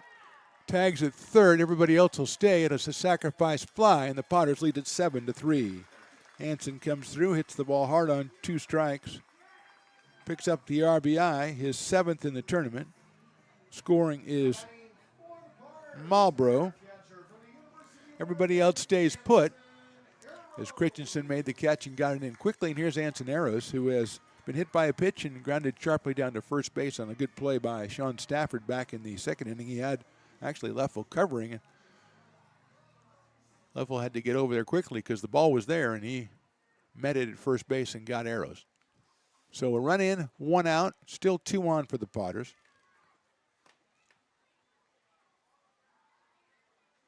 Swing and a miss. Anson was thinking like he was going to do something with that one, and unfortunately he didn't.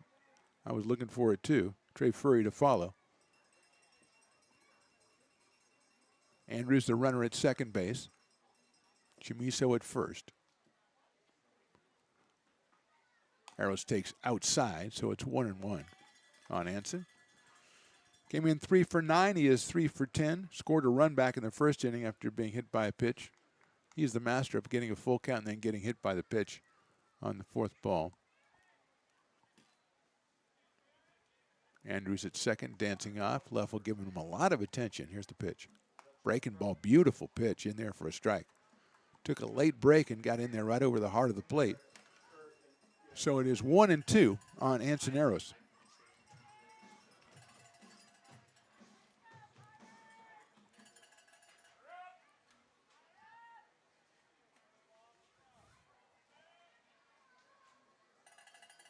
Leffel's going to step off as he gives a lot of attention to the runner out at second base. That is Andrews dancing back and forth with Drake behind him. With the left-hander Arrows at the plate, he can afford to move a little bit closer to second base and try to keep Drew close. There he goes. It's hit down to first base again. Stafford has it, and he'll make the play for the second out. Potters go to second and third with 2 outs now, and Trey Furry, who singled and struck out tonight, will be the hitter. He is 5 for 13 in the tournament, 5 runs scored, and he's got a chance to get a couple RBI. He has 4 so far in the tournament. Struck out on a breaking ball last time from Leffel back in the 3rd inning. Takes that breaking ball into strike on the outside corner. 0-1.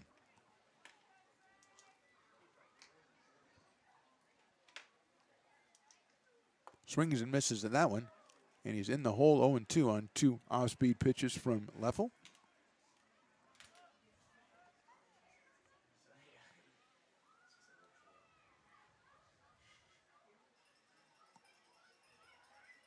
That one misses outside and low. Always pitch from Nathan Leffel. 1 ball and 2 strikes. Jax Jimenez is next if Trey can keep it going here in the 4th. 7-3 Potters.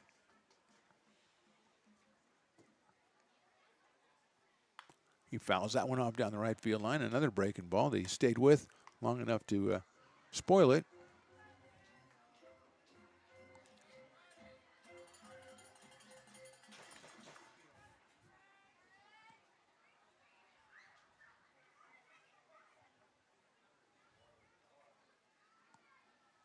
Fouls that one, slices it down the right field line. A home run in the first game of the tournament, and it was a line drive that got over the fence in right field. So he likes to go opposite field. Right-handed hitting right fielder out of Folsom Lake College and William Jessup University. Still 1-2. Hits it into left center field, and that's going to be trouble. That's going to drop and go to the fence. Furry around first. He'll head for second as the second run scored. It's a 2-run double for Trey Furry, and the Potters lead 9-3. Big hit for the Potters not to leave with the bases loaded and just get the 1 run. But Furry's been working on breaking balls the whole time. He got that one and steered it into the left center field. Christensen ran it down, but Furry easily pulls in at second base. So here's Jax Jimenez, and now we're going to have, looks like a pitching change for the California Tigers, so we will take that break. Potters have scored 3 times. We're in the 4th inning. They're up 9-3. American River College is a top-tier community college sports program that provides student athletes with the opportunity to thrive both athletically and academically. ARC Athletics is currently ranked 5th in the state and 2nd in Northern California. With over 19 sports programs, our athletes compete with the region's best athletes. Our diverse and dedicated coaching staff helps athletes develop the skills necessary to compete at the next level. Start your community college athletics journey with us. American River College, Sacramento's best athletic program. Go Beavers.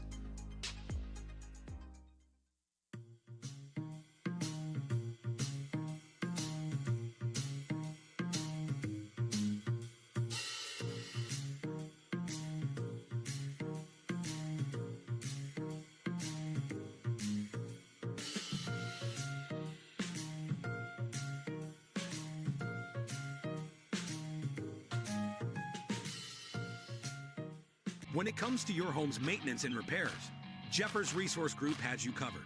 Our handyman services offer a comprehensive range of expertise, from minor carpentry to drywall, electrical and flooring for property managers, landlords, and renters alike. We ensure that every job is completed to the highest standards, so you can have peace of mind. Contact us today to discover how Jeffers Resource Group can help keep your home in top shape.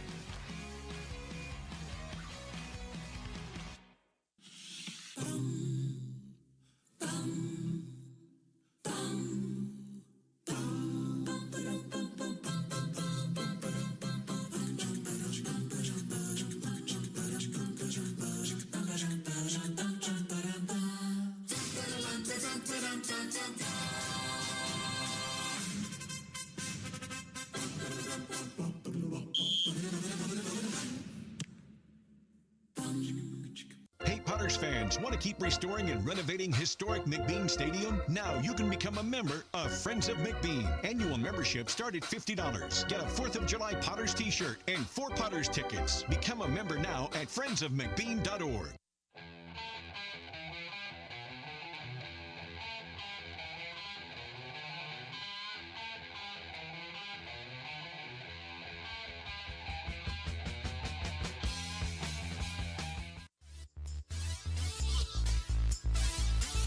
Trevin Crowley, the new pitcher for the California Tigers, the right-hander out of William Jessup University, will face Jax Jimenez with Furry at second base. Potters have scored 3 times. We're in the 4th inning, and they lead at 9-3. Jimenez an RBI single in the first, and then lined out to second on a great play by Charlie Malton. We'll call him Chuck, back in inning number 3. Left-handed hitter against the right-hander Trevin Crowley. Fastball is outside for a ball.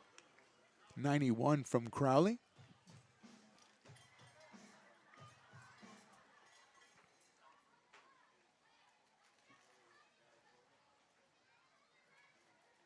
One ball, no strikes. Jimenez a switch hitter. Lines that one into center field, base hit. Furry's going to come around third. He should score relatively easily. And there goes Jimenez to second base. The throw will be too late. And Jax is in there with an RBI single. So Potters coming through with some clutch base hits with 2 outs here in the 4th. First the Furry double, now the Jimenez single.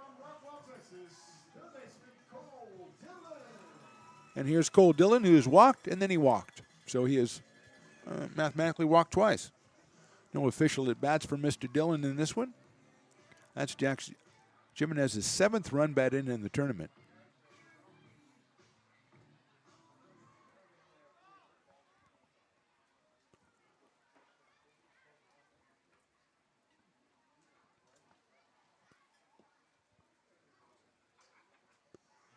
Dillon steps in against Trevin Crowley, who's going to step off as he's trying to get the signs from Sean McGinty, who'll go out and chat with him.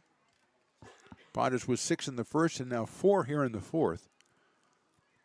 Tigers had 1 in the first and 2 in the second. Potters had the bases loaded, nobody out, then a sac fly and a ground out. It looked like they might be shut down with just 1, but then Furry comes through with a double to the gap in left center and a sharp single by Jimenez.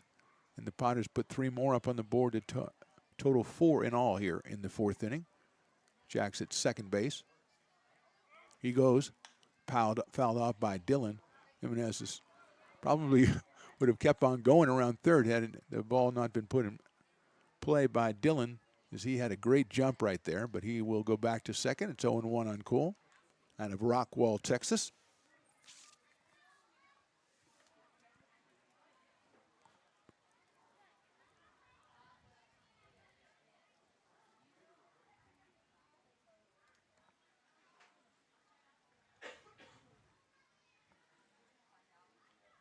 No, they're going to look back at Jimenez at second base. They thought he might try to take off again, and Chuck Malton was waiting to sneak in behind him, but Jack's like, nah, that's all right. I'm going to just stay close to the bag for a second here. 0-1 on Cole Dillon.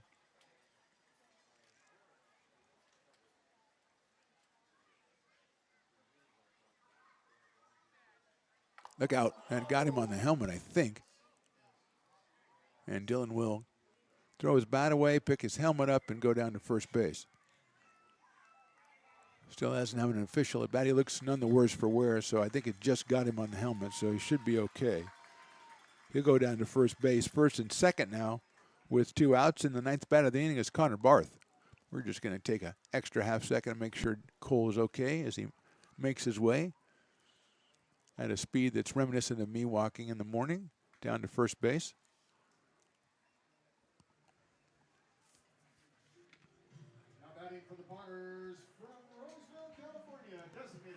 So Connor Barth will step up here, the right-handed hitter. He was the DH for the Potters. He has struck out and grounded back to the pitcher, both of those against Nathan Leffel. Crowley, the third pitcher. Houston started, went 4 hitters, then Leffel, who went 3 in the third.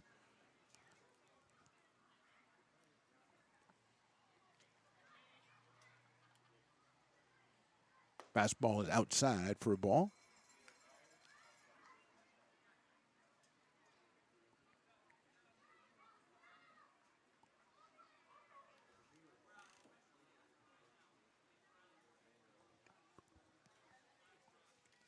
One-0 coming up. It's softly out to shortstop, picked up out there by Drake across the diamond. The first swiped up by Stafford. Nice play. Potters score 4 times in the fourth. We go to the fifth. They lead at 10-3.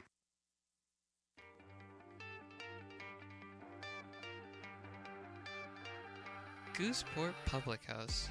We have sports on 10 big screen TVs, 23 beer taps with classics and crafts, a full bar with creative craft mixed drinks, live music, and most importantly, great fresh food. In downtown Roseville off Vernon Street, only 15 minutes from the ballpark. See ya at Gooseport.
It is the top of inning number 5, championship game of the West Coast World Series, the 4th annual West Coast World Series. Charlie Malton, a.k.a. Chuck, will be the first hitter. He is the Farmers This is the Farmer's fifth, so if he is retired by any means necessary, it's half off on Farmer's Brewing for Potter fans or anybody else who wants to be in here.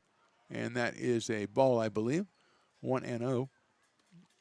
He's followed by Dylan Drake and then Jamie Mullen against Adon Perez, who's given up 4 hits and 3 runs through 4 innings. He has struck out 4. There's a chopper out towards second. Coming on is Jimenez. He's got it. Glove throws it to first base and gets him for the out. So that means half off Farmers Brewing for the remainder of the inning for Potter fans and anybody else who wants to partake. Go down to the Brick and Barrel Backyard Beer Garden and enjoy. As Dylan Drake comes up to the plate, he's hit into a double play and fly to left.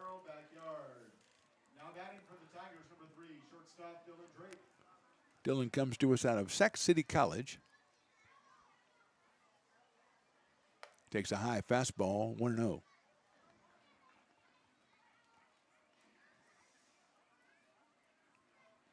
Perez has walked 4, hit 1, and struck out 4.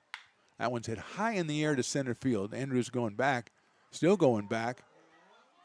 At the fence, reaches up, and that ball is out of here.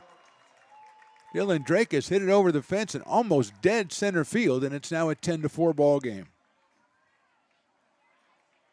Second one we've seen this week, or weekend, that has been hit out to that deep right center field area, and that one was almost dead center field.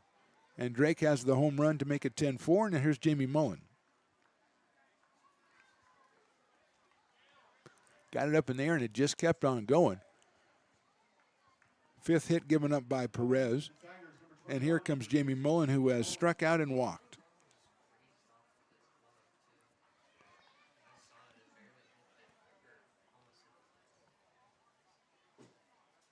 Fastball on the corner inside for a strike, 0-1. Mullen steps off to think about that one for a second. 373 feet on that home run. Thank you, John. And 100 miles an hour off the bat for Dylan Drake. So very, very impressive, 373. One of our longer home runs. I think we had a 393 was our farthest.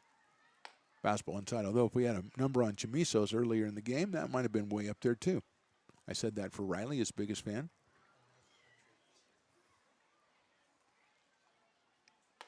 And it's high for a ball.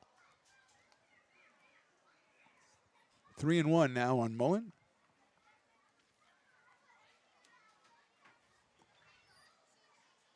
That is ball 4. That's the 5th walk given up by Perez. He's got Mullen down at first base and Sean Stafford coming to the plate. He has walked and flied to left. And scored a run back in the second inning.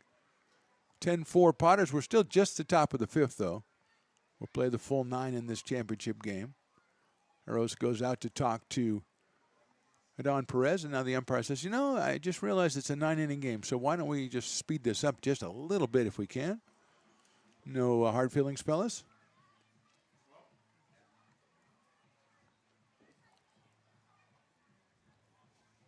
And he is successful in his mission, and now we will welcome Mr. Stafford to the plate, Christian Smith to follow him. Drake with the home run here in the 5th makes it 10-4.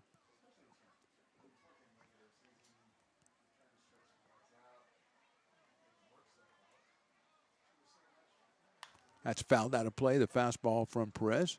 Stafford behind the count 0-1. Sean from Folsom Lake College. I believe they're the Falcons. Riley just shrugs. I don't know. I forgot you're not my mascotology guy. You're just my engineer guy. Breaking ball down low. 1-1 on Stafford.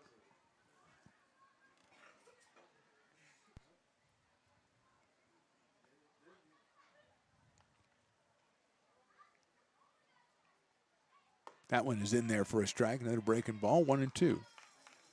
Didn't get it the first time, got it the second time. 1 out here in the 5th. Mullen leads over at first base with his second walk of the evening.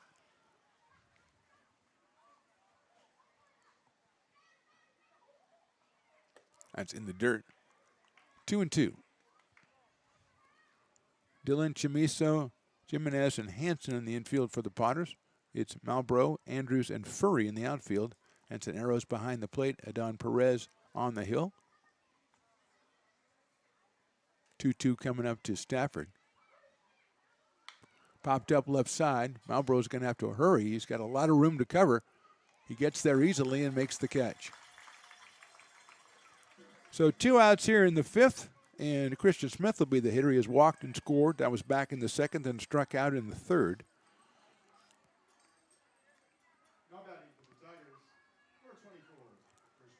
Out of San Francisco State. Mullins still over at first base.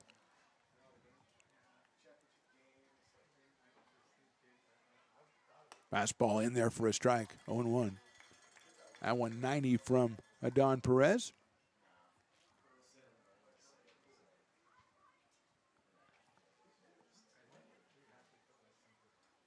Oh, 1 coming up. Swing and a miss. Good pitch right there by Perez. Did the 90 again, so it is 0-2 now on Smith. Sean McGinty is the on-deck hitter if Smith keeps it going here in the inning. Swing and a miss. He got him on strikes. 1 run on the big home run by Drake. 1 left. We go to the bottom of the 5th. Potters 10, Tigers 4. Astro Air Design Incorporated, where you feel the difference. We are a locally owned and operated heating, air conditioning, and custom sheet metal company committed to the highest quality of craftsmanship at a competitive price. Our trained and certified technicians have the knowledge and experience required to install, maintain, or repair your home comfort solutions. Our upfront pricing gives you the peace of mind because you know your price is locked in. Call Astro Air Design Incorporated today. Here in Michigan, we do more than just survive the winter. We thrive during it. You simply can't keep us away from what we love most: great times and amazing beer. The snow transforms the landscape and lays the path for adventures yet to be had. Trails ready to be explored, and freshly groomed hills ready for the first run of the day. And later, as the sun descends, it's time to unwind with great conversation and even better friends. Experience a taste of Michigan winter with Founders Brewing Company, born and brewed in Michigan.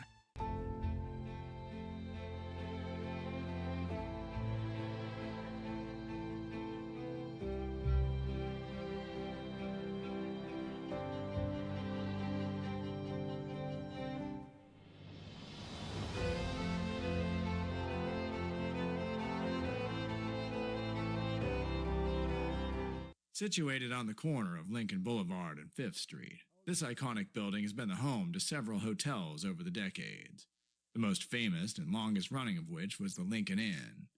Having undergone several renovations and architectural changes, this building is the current home of Old Town Pizza, which boasts not 1 but 2 floors for your dining enjoyment, including open-air seating on the roof. Stop in for a slice today. Or stop by the Lincoln Museum to see the 300-pound cash register that used to adorn the front desk of the Lincoln Inn. For more great history, visit the Lincoln Area Archives Museum and, by appointment only, take their free walking tour of historic downtown Lincoln. Bottom of the 5th, Potters lead at 10-4. Trevor Crowley back out on the mound for the Tigers. Piper with his last dance contest of the season. And Riley, you were watching. I think it was a pretty good one. I think it was moving down there. They're still got a couple of guys down there that are kind of shaking the groove thing. Quincy Malbrough will start us off. He has singled in 2 runs back in the 1st, then he walked and scored in the 4th. So making his 3rd plate appearance. His first against Trevin Crowley, the 3rd pitcher for the Tigers.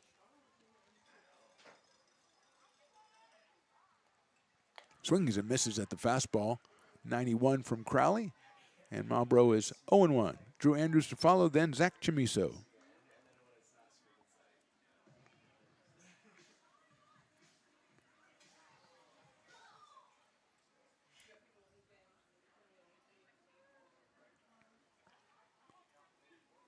Sean McGinty behind the plate for the California Tigers.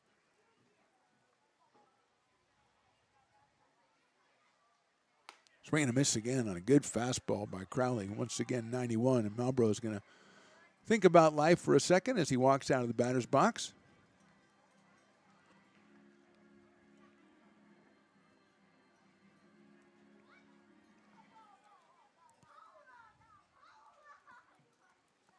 Oh, and 2 coming up from Crowley. Chops it down the third baseline, but that'll be foul. Scooped up over there by Jamie Mullen, but he won't be able to throw it to first. He just gives it back to Crowley, and we go again at 0-2.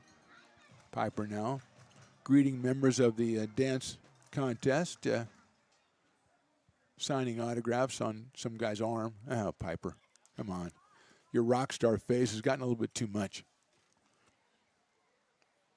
That's a breaking ball. Nice take by Malbrough as Crowley tantalized him with the off-speed pitch, but it's outside, so it's 1-2.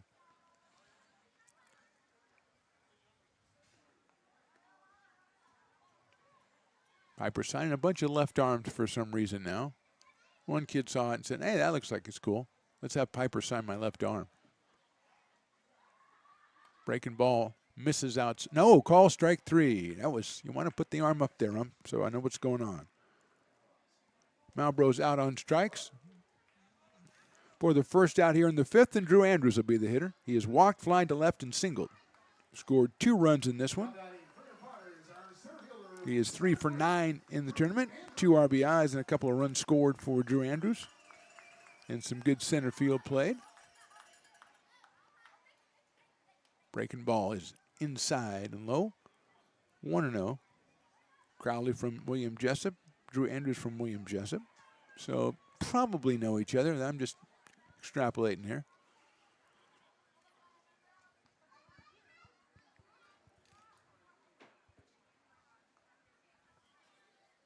.1-0 coming up from Trevin Crowley. Misses outside and goes back to the backstop. So it's 2-0. Zach Chamiso waits on deck. Potter's up in this one 10-4, using the big inning, 6 in the first, 4 in the fourth. Single run in the first, 2 in the second, and 2 more. Actually, that should be 1 more in the 5th for the Tigers. Swing and a miss by Andrews.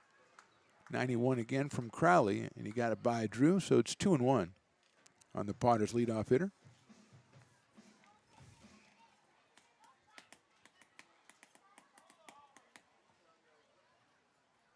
That went outside and high, so it's 3-1. We saw Cam Staton warming up for the Potters earlier. Now there's a couple of guys just out there throwing. It looks like they're warming up to come into pitch since they're both winding up. It's one of those deals. Fastball catches the outside corner, 3-2. Crowley with some good velocity at 91 here. Houston started, then Leffel, then Crowley. High fly ball left field. Giving chase over there is Christian Smith, but he is not going to be able to get to it as it's on the grassy knoll area. So we'll come back and do a full count on Drew Andrews again here.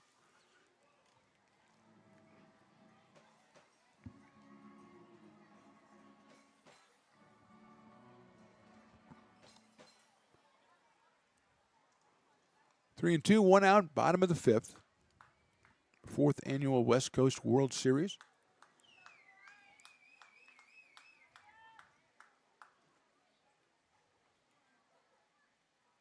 Swinging and a miss, and Andrews is down on strikes. So 2 strikeouts for Crowley here in the 5th inning. That'll bring up Zach Chamiso, who has hit a 2-run homer, lined out to center, and singled to right. So he is 2 for 3. He has scored 2. He has driven in 2. He is now 5 for 13 with 6 runs scored in the tournament. But he's up here with nobody out this time and 2 outs. And Trevin Crowley on the hill. Line drive off of Crowley's backside. It bounced right over to Stafford at first. He'll step on the bag, and that's it. So his butt gets an assist, and Chamiso and Riley is just steaming because Chamiso gets no luck at all, and now a guy's butt just retired him on a line drive. We go to the 6th. Potters on top, 10-4. Hi, Bill Evans, President of the Placer County Association of Realtors. We're in the store, our conference facilities, an amazing team help us keep together an amazing organization, and we thank them all.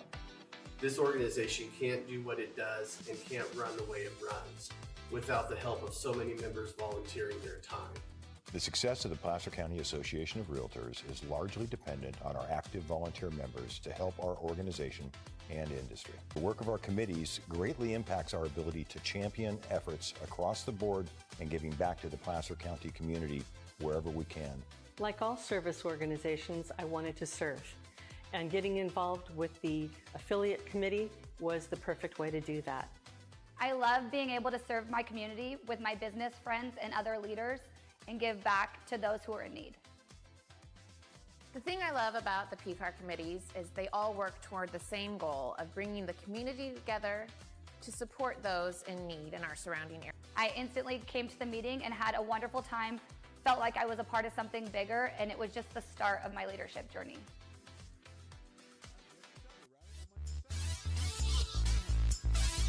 Top of inning number 6, Potters 10, Tigers 4. It's Don Perez back out on the mound for his 6th inning of work. He's given up 5 hits and 4 runs in 5 innings.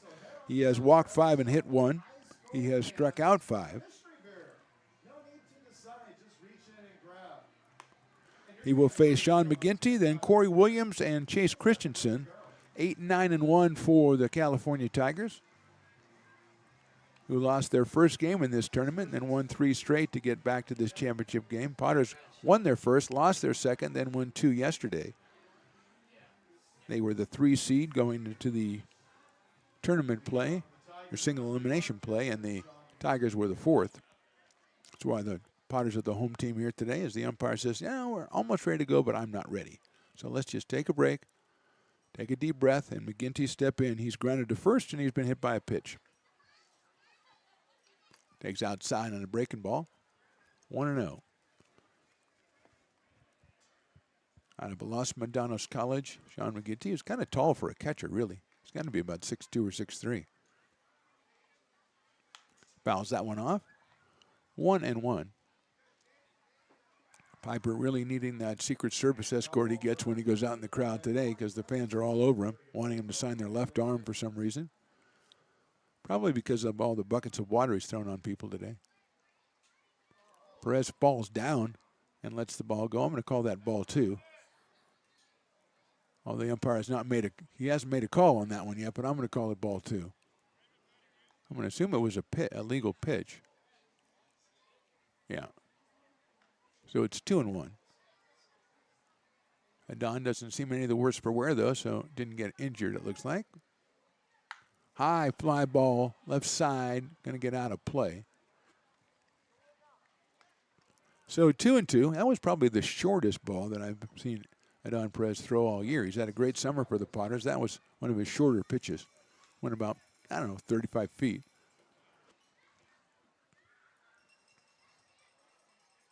Swing and a miss. Got him on strikes and tagged out by Eros. 6th strikeout for Mr. Perez. He'll face Corey Williams, who has a 2-run single and a strikeout to his name today. So he is 1 for 2. Had that 2-run single back in the second inning, and it was a 2-out 2-run single. Potters were thinking about getting out of the inning, but then Williams drilled it to right center. Struck out in the 4th. So Corey is 1 for 2. He is the DH out of UC Davis in this one. It lines that one over toward the Potters, who are sitting down, over up toward our guy Hunter Mays, who got out of the way. You can't be going after Hunter Mays. Chase Christensen to follow the top of the order for the Tigers. We're in the top of the 6th inning here. Hit high in the air, foul, but didn't go near anybody this time. Out in the parking lot there. Willie playing the fake car alarm sign. Wasn't it last time? Last time that happened, it was a real car alarm, and he was caught out. As the guy whose car was didn't know it was real. He thought it was fake. 0-2 to Williams. Hit down to first base, but very gently. Hansen bobbles it, picks it up, throws it over to Perez, and he is out.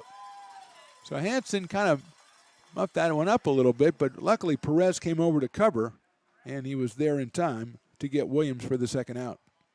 I think it was hit a little too slowly. Jason is showing the umpire, or maybe he's getting a little heckling from his teammates down the first base line, kind of showing him how that happened. Christensen singled, doubled, and then grounded back to the pitcher. So he is 2 for 3. He chops that one down to Hansen. Hansen, nice knockdown again. He gets it to Perez. No, he's not going to get it over there. That one ate him up down there. That's an infield single for Christensen. That's a tremendously tough play in between hops Jason stayed in front of it. Tried to flip it to Perez, couldn't do it. And he is going to need a minute, I think. Emma's going to have to come out and do her magic. As Christensen's on with his third hit of the day, just hit that one perfectly placed. Hansen will said, wait a minute, I'm playing first base. You're not supposed to hit that many ground balls to me. Especially tough one in between hops like that. He threw his body in front of it and stopped it, but couldn't get it over to Perez covering.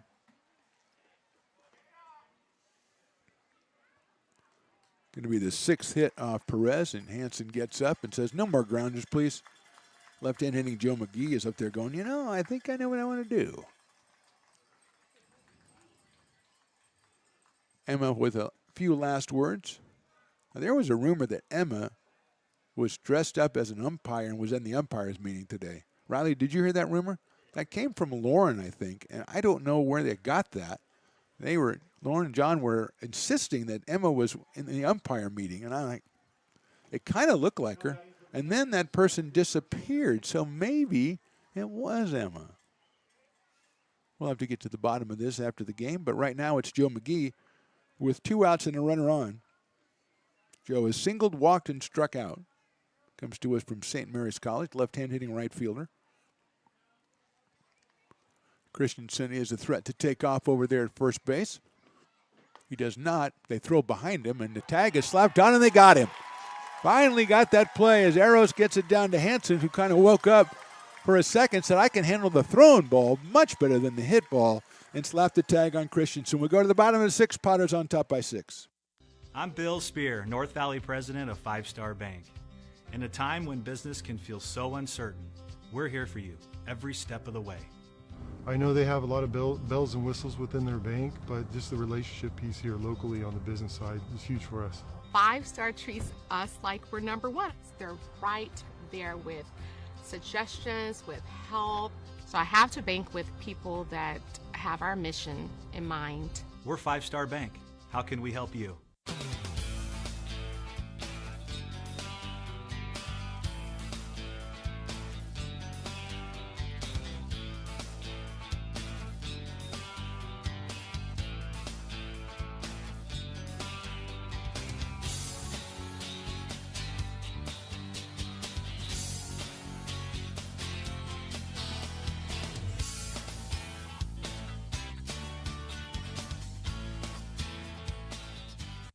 This job is the Esplanade at Turkey Creek phases 4 and 5. Our scope of work for this project is full scope, so we've got all the underground, all the joint trench, and all the topside included with it. We're putting in sewer pipe, manholes. We're not doing services yet. We go through and do all the main line, and then we come back and do all the services after that. I would say this project right here, the one we're working on, is probably about a 2-month project. It's very costly to the developer, so beating the schedule is very important, more important than most projects.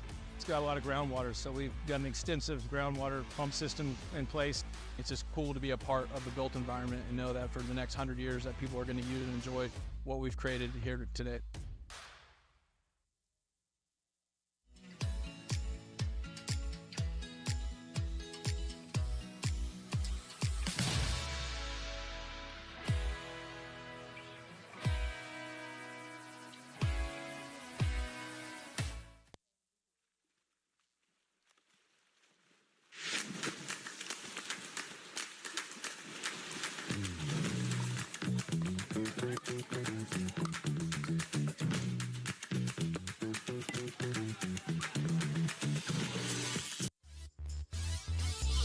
Bottom of the 6th inning, 10-4 Potters. Tigers a new pitcher. His name is Johnny Young. He's from Texas A&M Texarkana, and he will face Jason Hansen, Antoneros, and Trey Furry.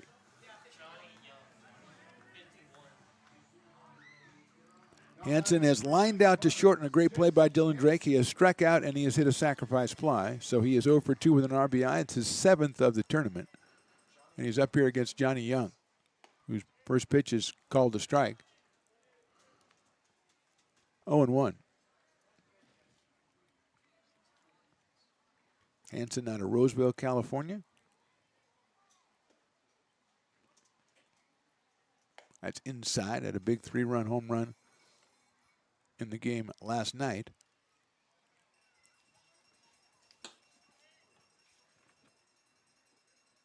And the Potters 6-run third. He takes a ball, 2-1.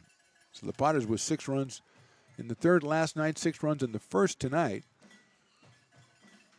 And Hanson with a 2-ball, 1-strike count. Young, the 4th pitcher for the California Tigers. Breaking ball's hit high up in the air and well to left center field. He throws the bat away, and it is caught right in front of the fence. Jason thought he got all of it. He got a lot of it, but Christensen makes the catch right in front of the fence in left center field.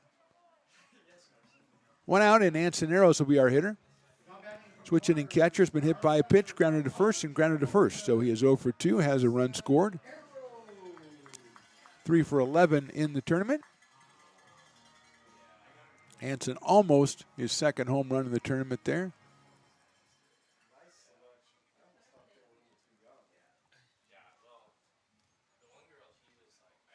Grounder to first base, handled by Stafford. He's going to take it himself. Now he'll flip it to Young, covering, and Eros is down for the 3rd time, hitting the ball to the first baseman, Sean Stafford. So 2 quick outs here in the 6th, and Trey Furry, who has singled and doubled. He's scored twice, he's driven in 2.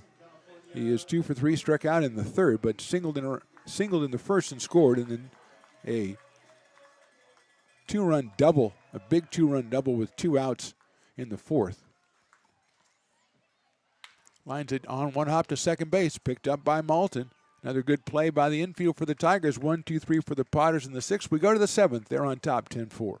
American River College is a top-tier community college sports program that provides student athletes with the opportunity to thrive both athletically and academically.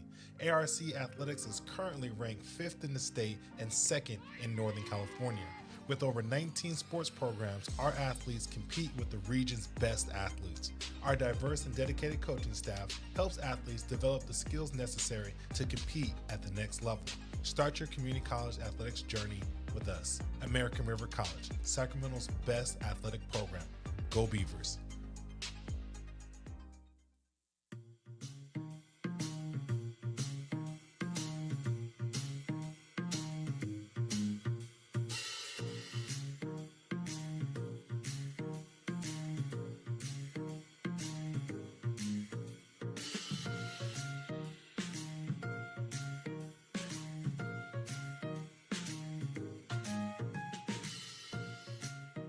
When it comes to your home's maintenance and repairs, Jeffers Resource Group has you covered. Our handyman services offer a comprehensive range of expertise, from minor carpentry to drywall, electrical and flooring for property managers, landlords, and renters alike. We ensure that every job is completed to the highest standards, so you can have peace of mind. Contact us today to discover how Jeffers Resource Group can help keep your home in top shape.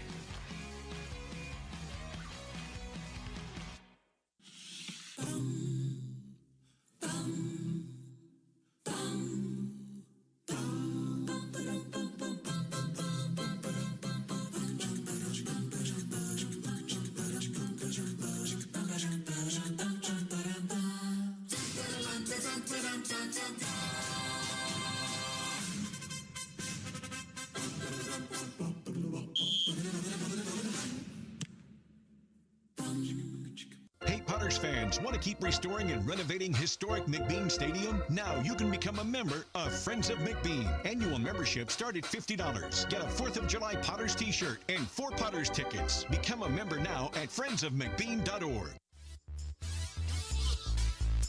Top of inning number 7, Cam Staten, the new pitcher for the Potters, a left-hander out of Auburn, California. He will come on in the 7th inning to face Joe McGee, Charlie Malton, and Dylan Drake. Adon Perez, 6 innings, 6 hits, 4 runs, 5 walks, and a hit batter, and 6 strikeouts. He is the pitcher of record for the Potters here in this championship game of the West Coast World Series.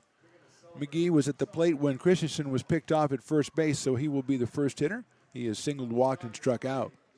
Left-hander now against left-hander as Staten takes the hill. His first pitch is fouled back.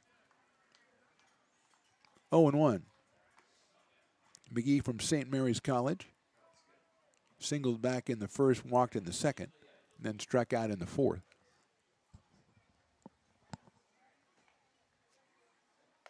That is a little bit too high with the off-speed pitch. Evens the count 1-1. There comes a ball flying across there. It's always nice to see. Activity for the Tigers in their bullpen as Johnny Young came in at a nice inning, 1-2-3 inning. Fastball in there for a strike from Staten. 1-2 now on Joe McGee.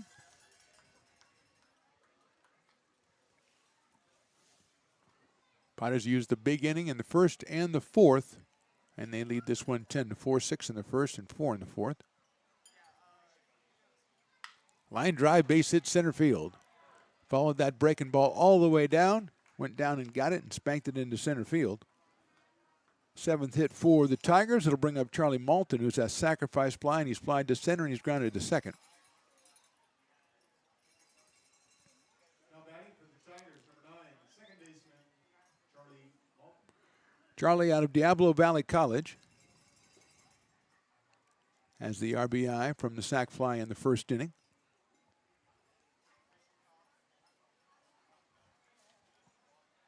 Fastball down low, 1-0. Potters with not activity, but they got a guy loosening up, kind of doing his preliminary exercises, preparing to warm up down there. Staten facing Charlie Malton here. Fastball on the inside corner. Evens it up at 1-1, 87 from Staten.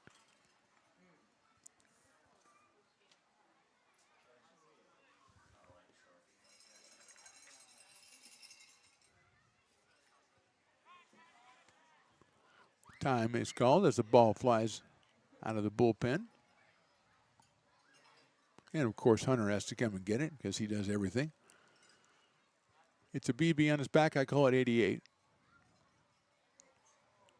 1-1 to Malton. Dylan Drake to follow. Dylan went yard his last time at the plate. Inside gets away, but not trying to advance. Mason Azevedo is the right-hander loosening up out of Jessup University for the California Tigers.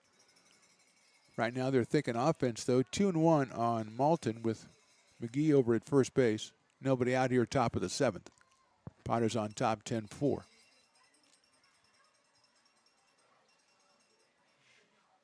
That is high, ball 3.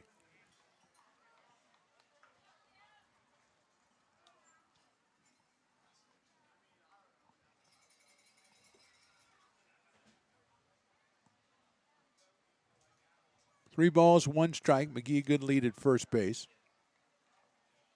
Popped up right side. It's got a foul ball trying to get to it. And everybody trying, but nobody getting there. It'll be 3-2.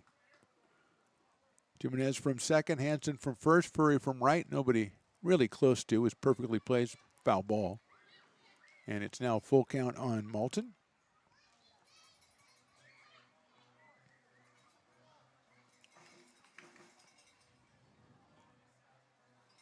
Perez went the first 6. Staten comes on here in the top of the 7th.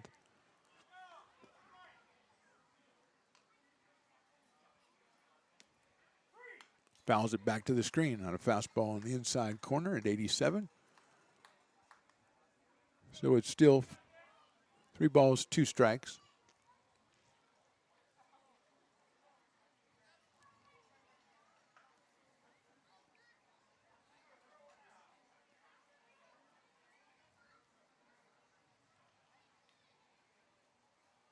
Hit sharply in the hole in the left field for a base hit.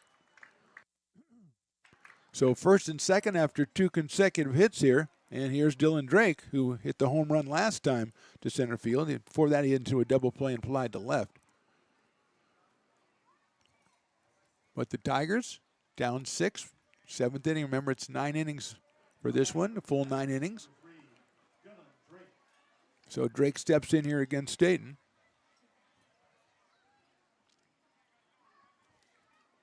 Hit number 8 for the Tigers.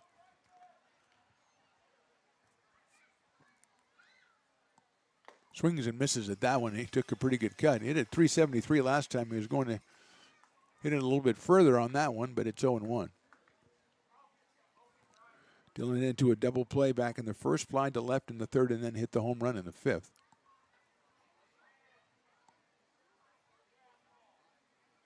Breaking ball high. 1-1 also has a brilliant catch out there, robbing Jason Hansen of a base hit back in the first inning.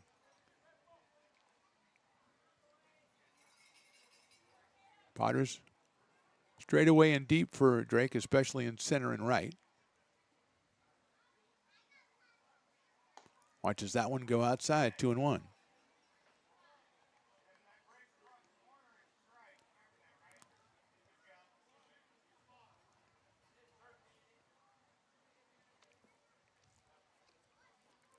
Two on, nobody out here. 2-1 on Dylan Drake. Ball 3. Jamie Mullen on deck.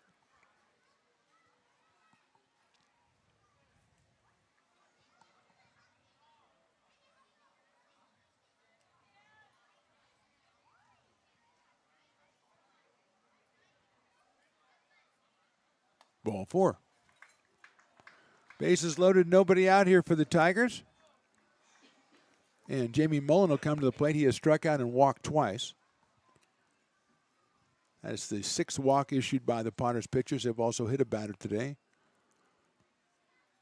And Mullen comes up here. Potters will play it for a double play. As Eros goes out to talk to Cam Staten. McGee at third, Malton at second, Drake now at first.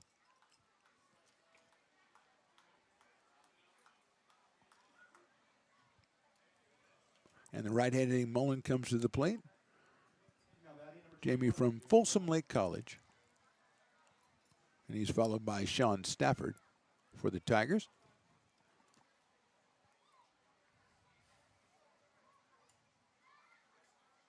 First pitch is a strike.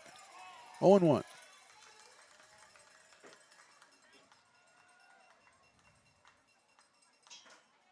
Potter fans waiting to see their team close this one out, but we knew it wasn't going to be easy. 0-1 on Mullen. Swing and a miss, soft speed pitch, 0-2. Trying to get Cam Staten over the line here and get that first out of the inning.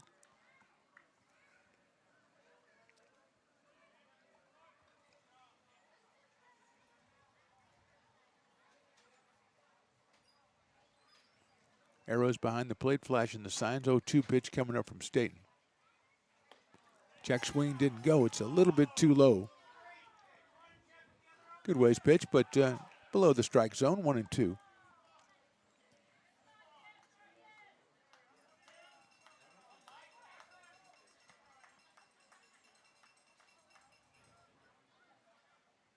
One-two coming up.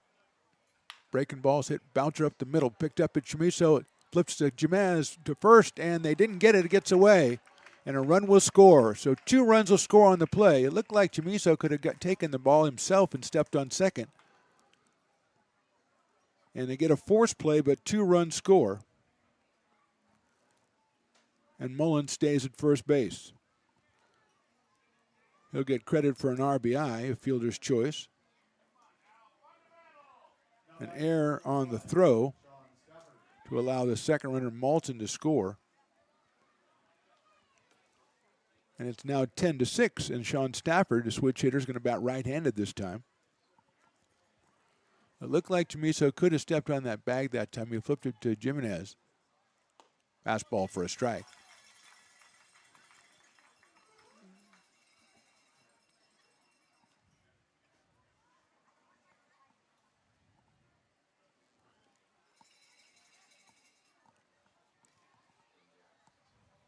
One gets away from Eros. Down to second base is Mullen on the wild pitch.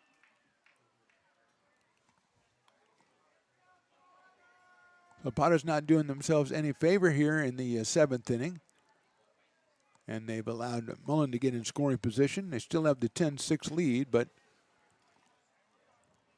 Stafford and then Christian Smith, the next 2 hitters.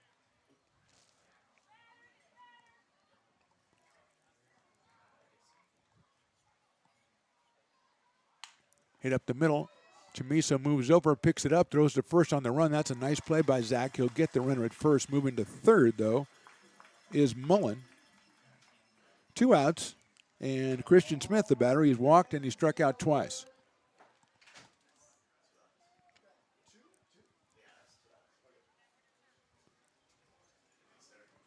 So 2 outs here, runner at third. Smith out of San Francisco State University. That's down low for a ball. He walked and scored in the second, struck out in the third and in the fifth. So 0 for 2 with a run scored. He's followed by Sean McGinty, the catcher.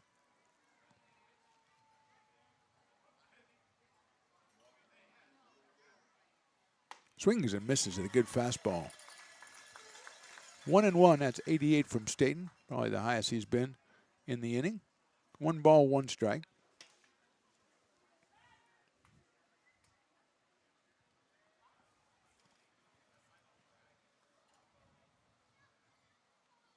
Fastball in there, call strike 2. That's a beautiful pitch, a beautiful location. 89 from Staten on that one. So Cam bringing it up a little bit here in the last couple of pitches to Smith.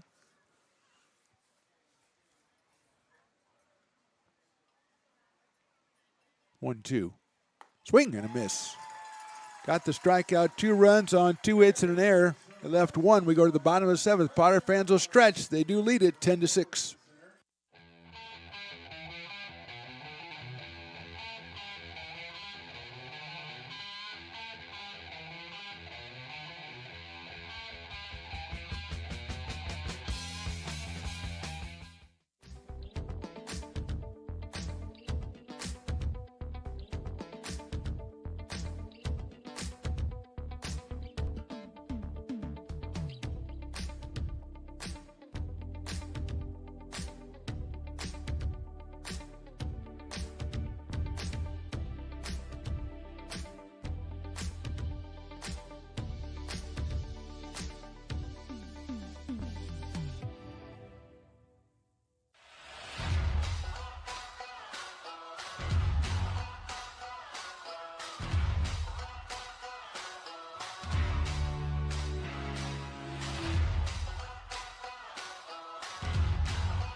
Gooseport Public House. We have sports on 10 big screen TVs, 23 beer taps with classics and crafts, a full bar with creative craft mixed drinks, live music, and most importantly, great fresh food. In downtown Roseville off Vernon Street, only 15 minutes from the ballpark. See ya at Gooseport.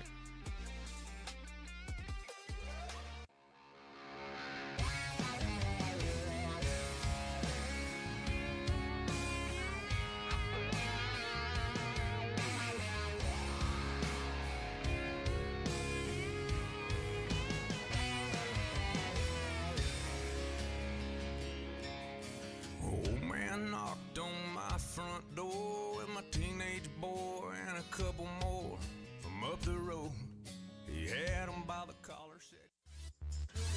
Bottom of the 7th inning, Potters 10, Tigers 6. It will be the new pitcher. That's Mason Azevedo out of Jessup University, or William Jessup University. He'll face Jax Jimenez, Cole Dillon, and Connor Barth for the Potters here in the 7th after the Tigers scored 2 in the top of the inning. Jax has a couple hits in this one and 2 runs batted in, and he takes outside from Azevedo. So he's 2 for 3, and he's lined out on a great play by Malton at second base.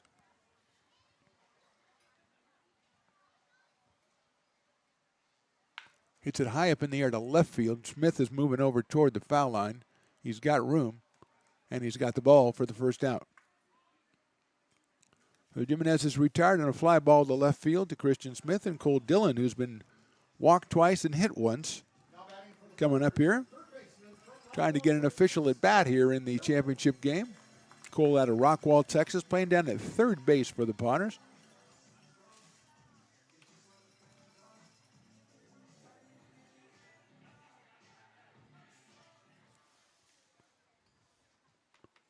Right-handed hitter against the right-hander Mason Azevedo, the 5th pitcher for the Tigers. They started off with Houston, then Leffel, Crowley, Young, and Azevedo. Potters have Perez the first 6 innings and Staten in the 7th. There's some activity, not any throwing yet, though, for Lincoln, as we are in the bottom of the 7th. That ball's hit well into left center field, giving chase the center fielder. I don't think he'll get there, and that's a base hit for Cole Dillon. So he got the official at bat and got a single out of it. Hit number 9 for the Potters, and Connor Barth will be the next hitter. Struck out, grounded out, and grounded out for Connor, so he is 0 for 3 in this one. Christensen on the move for that one. He covers a lot of ground out there. Had to wait till the last second, but it dropped in front of him. He cut it off to keep Dillon at first base. That's a high pitch, goes all the way back to the screen, and Dillon will go down to second on the wild pitch. Looks like Nolan Thebe is stretching out in the bullpen. Doesn't look like he has started throwing yet, though, so not sure if he'll see action in the 8th or maybe they'll hold him back for the 9th. I didn't notice the bounce house is going nuts down there, Riley. Have you been down there? Crazy. I mean, it's just late in the game. They're going nuts down there. Big lead at second for Cole Dillon. And coming in is Malton, but the pitch to the plate is fouled off by Connor Barth. Quincy Malbrough on deck.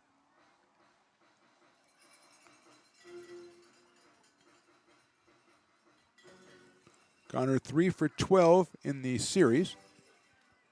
DHing tonight. He's played some second base as well for the Potters in this one. Just joined the team a couple of days ago. Had a 2-hit game the other day.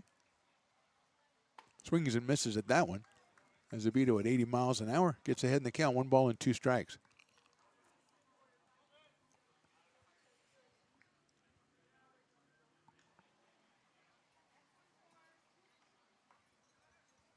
Barth out of Roseville, California. Breaking ball's lined to left field. Smith moves over. He won't get there. It bounces off his glove. Here comes the runner, Dillon, around third. He'll go for the score. Into second base goes Connor Barth, and the Potters put another run on the board. They lead at 11-6.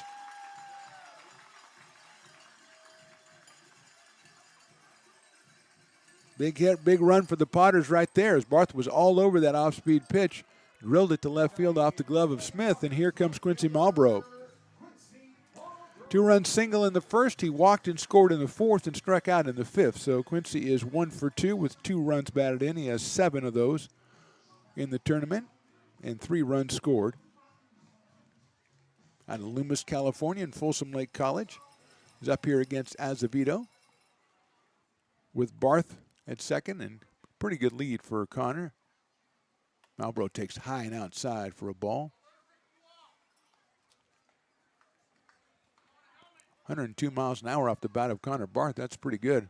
I knew he hit it hard. That was really hit hard.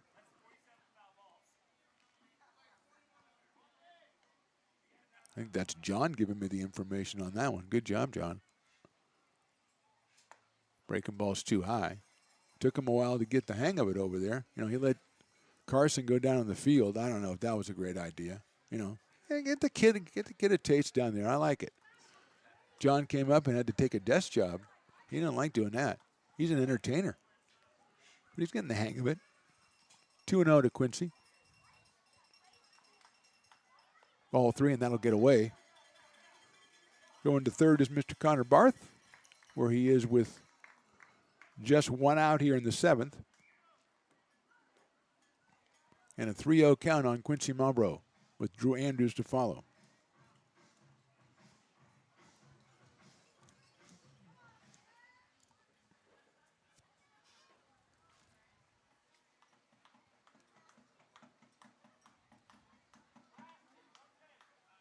.30 pitch coming up to Quincy.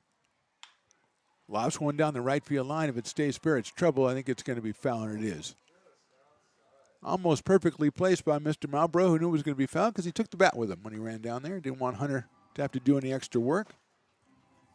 So he'll come back and try it again at 3-1. That was an outside pitch. Don't know if it was a little bit too far outside, but he wanted to take a cut at 3-0.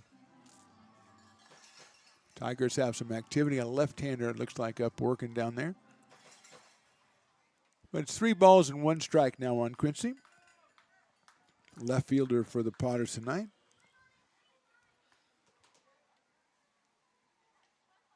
Takes strike 2.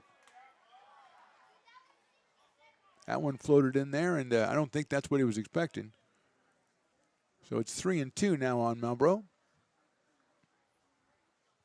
90 feet away is Connor Barth. 1 out here in the 7th. Potters have already scored once. They lead 11-6. Grounded out towards shortstop. That'll get the run in, and that's the big news. Gun to first. Nice play, Dylan Drake. But Marlboro has himself another run batted in. The Potters have themselves another run. They've scored twice here in the 7th, extending the lead back to 6 at 12-6.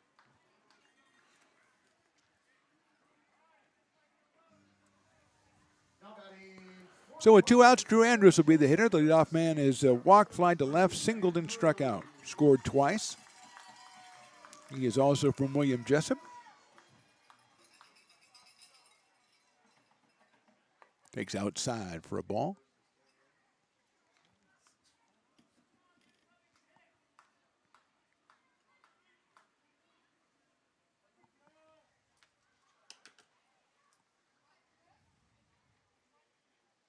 Drew takes that one outside.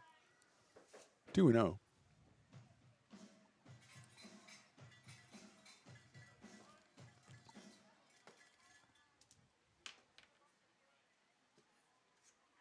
Check swing and is outside. 3-0.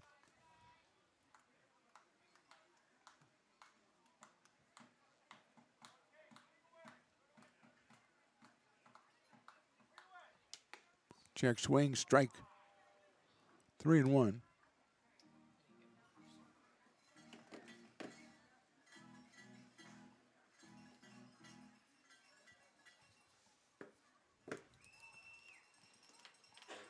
Swing and a miss. 3-2.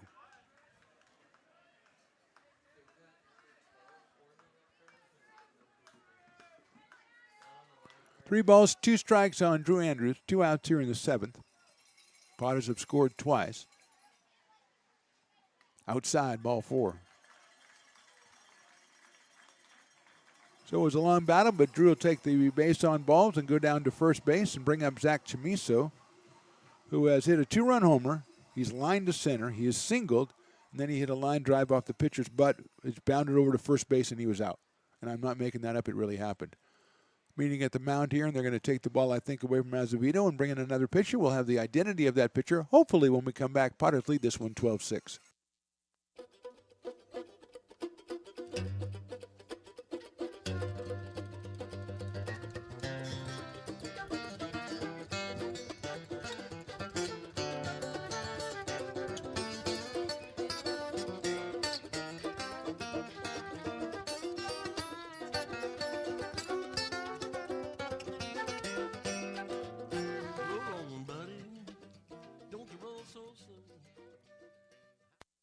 Being a laborer means everything. It was what took care of me when I was growing up. It's what takes care of me now. Because of President Biden and the money he's put into infrastructure, the need for our workforce to expand is out of this world. When our members are able to go to work on these big projects that are funded by Biden's economic investments, it means continued growth in their wages, in their pensions, in their health benefits. It means they're going to be able to take care of their families.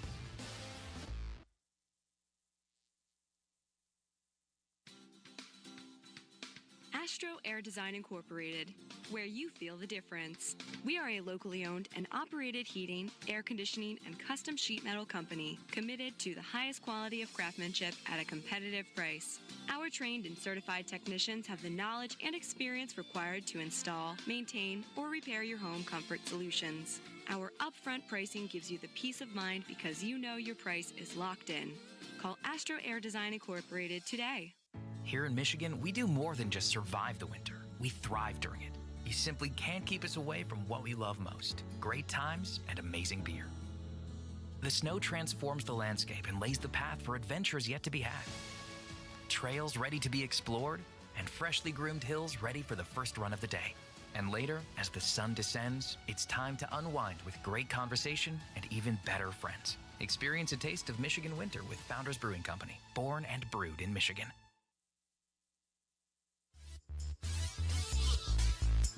We are back. The pitcher, number 12, we believe that is Mario McManus, the left-hander out of Sac City College. He is not on the roster as number 12, but he is listed among the extras tonight. There's only one left-hander extra listed, and his name is Mario. So we're going with Mario McManus, who's listed as number 3, but we know that's Dylan Drake. So that is our detective process, and that's how we got here. And here's Zach Chamiso. He is, as we said, homered, lined out, singled, and grounded out. There goes the runner. The pitch is a strike, and there's not going to be any throw. Stealing second is Mr. Drew Andrews. He is down at second, and Chamiso very politely just stepped out and let the ball come through because he knew there was no chance to get Drew. So now 0-1.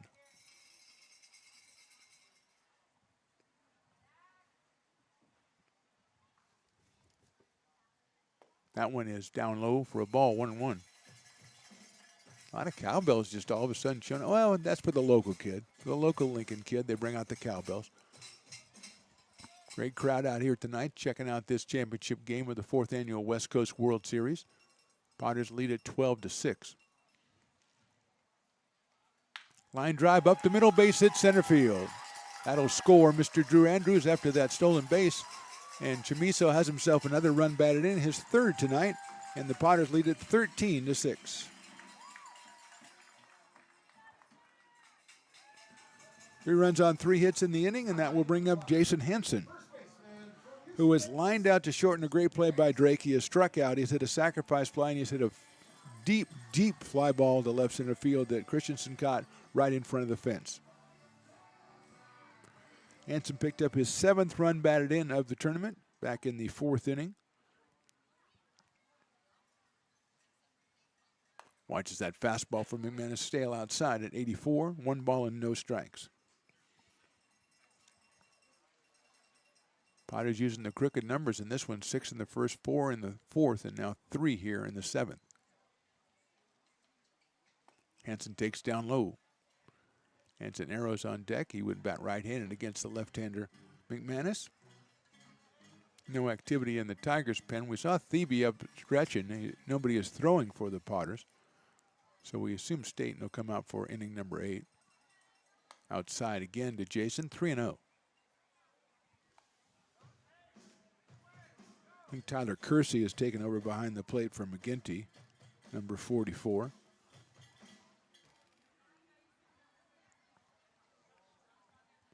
(3-0) on Jason Hanson. Check swing, and it is ball 4. So he goes down to first base, first and second, 2 outs. And here's Arrows, who will bat right-handed, I believe, the first time tonight. Switch hitting catcher has been hit by a pitch and grounded to first base 3 times, and I think that maybe he's glad to get on the right side so he won't ground it all down to first base. That was getting to be a nasty habit for Hanson. Great career at Placer High and now at University of Oregon. He's followed by Trey Furry. I mean, you can just get a hold of one here. Get rid of it. Outside fastball, 1-0. Houston, Leffel, Crowley, Young, Azevedo, and now McManus for the Tigers.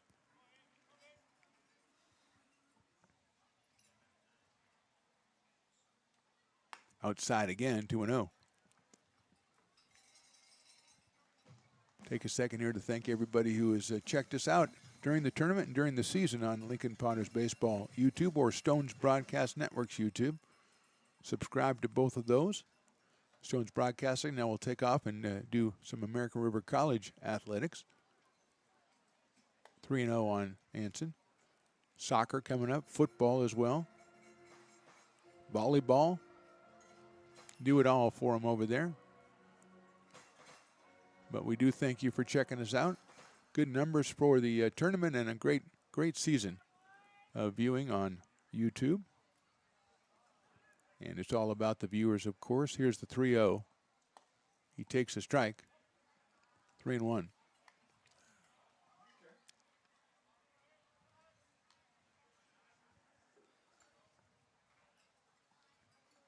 Dancing off at second is Chamiso. At first is Jason Hanson. 3-1 to Arrows.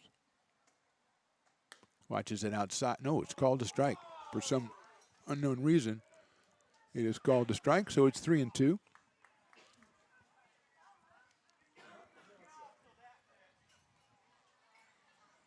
Runners will be going on the 3-2 pitch here with 2 outs. That's ball 4. So a couple walks here, and that'll bring up Trey Furry. And he's got the fans behind the behind home plate. Looks like we're going to get a pitching change here for the Tigers. They're going to change for Trey Furry. We'll be back with all the hoopla right after this. Potters leading at 13-6.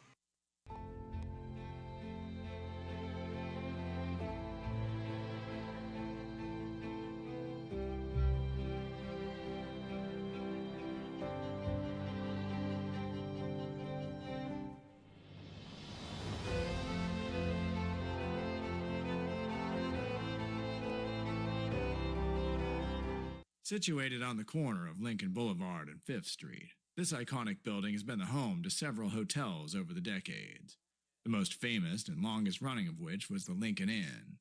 Having undergone several renovations and architectural changes, this building is the current home of Old Town Pizza, which boasts not 1 but 2 floors for your dining enjoyment, including open-air seating on the roof. Stop in for a slice today. Or stop by the Lincoln Museum to see the 300-pound cash register that used to adorn the front desk of the Lincoln Inn. For more great history, visit the Lincoln Area Archives Museum and, by appointment only, take their free walking tour of historic downtown Lincoln. Hi, Bill Evans, President of the Placer County Association of Realtors. We're in the store, our conference facilities, an amazing team helps keep together an amazing organization. And we thank them all. This organization can't do what it does and can't run the way it runs without the help of so many members volunteering their time. The success of the Placer County Association of Realtors is largely dependent on our active volunteer members to help our organization and industry. The work of our committees greatly impacts our ability to champion efforts across the board and giving back to the Placer County community wherever we can. Like all service organizations, I wanted to serve. And getting involved with the affiliate committee was the perfect way to do that. I love being able to serve my community with my business friends and other leaders and give back to those who are in need. The thing I love about the PCAR committees is they Charlie Malton, the second baseman, moves in to pitch for the California Tigers, and the 9th batter of the inning is Trey Furry, and he seems to have a late arriving cheering section coming out for him. Trey has a single and a double. He struck out and he's grounded out. He takes a high fastball. His 2-run double back in the 4th inning was a huge 2-out hit for the Potters. Jimenez came through with a single right after it, too, and they scored 3 with 2 outs. 1-0 pitch. Line drive up the middle. That's a base hit to center field. Here comes 1. Here comes 2. Picked up in center. The throw is cut off, and it's a 2-run single for Furry. He's got 3 hits, and he has 4 runs batted in. That'll score Chimiso. That'll score Hansen. Hansen arrow stays at second base.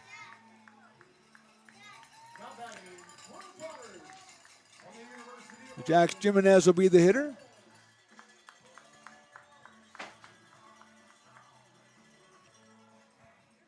He's got a couple hits. He's driven in 2 runs. Pops it up center field.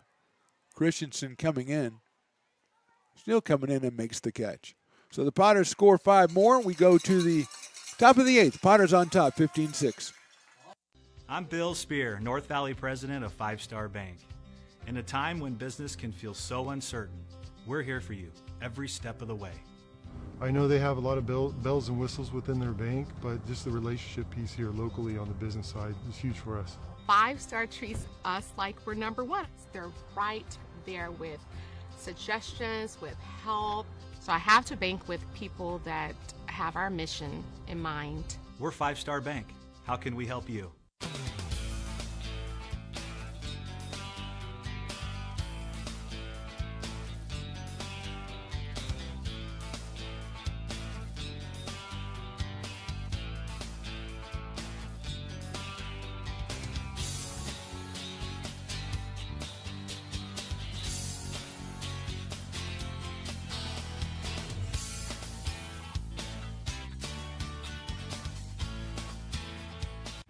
This job is the Esplanade Turkey Creek phases 4 and 5. Our scope of work for this project is full scope, so we've got all the underground, all the joint trench, and all the topside included with it. We're putting in sewer pipe, manholes. We're not doing services yet. We go through and do all the main line, and then we come back and do all the services after that. I would say this project right here, the one we're working on, is probably about a 2-month project. It's very costly to the developer, so beating the schedule is very important, more important than most projects.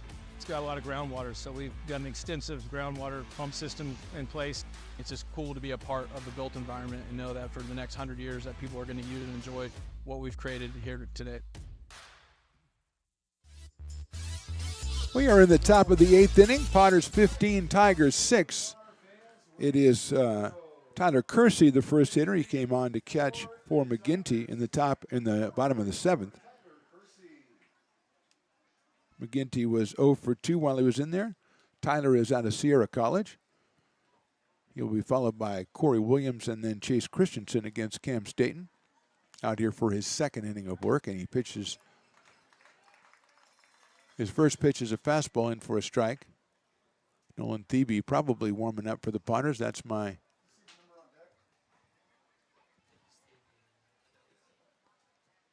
Oh, 1 pitch. That's high for a ball. 1-1. So Thebe is out in the bullpen. I think we have a pinch hitter on deck. We'll try to pick up a number for the Tigers. Swing and a miss again by Kersey, 1-2. Perez went the first 6. Staton came on in the 7th. So that is Corey Williams on deck, the designated hitter. He's the designated hitter, so he's going to hit. I mean, it's in the words. Come on. Ball 2, too high. 89 from Staton. That's as high as he's gotten. There's the Mayor, Ray Garcia, who got me an autographed bat today and then signed it himself. Okay, that's great. Thanks, Mayor. No, it's great. In the dirt, ball 3. Only Achilles heel for the Potters tonight has been free passes. They've given up 7 through the first 7 innings. 6 walks and hit batter.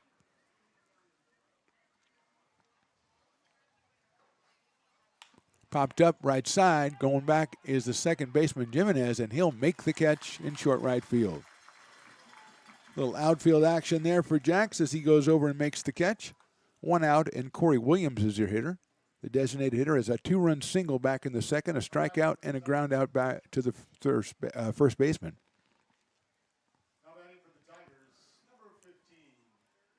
So Corey 1 for 3 with 2 runs batted in. Steps in here with 1 out in the 8th. He swings and misses at a good fastball from Staton. 0-1. Chase Christensen scheduled next, the leadoff man for the Tigers. Their center fielder. High fastball, 1-1.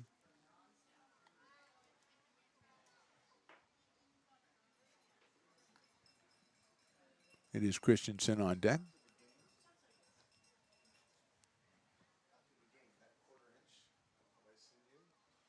Fastball misses outside and high from Staton. 2-1 on Corey Williams.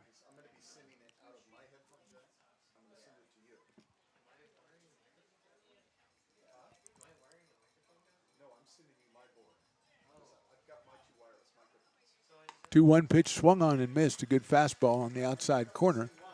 Staton right up at 88 and 89 now as Williams steps out. Think about things.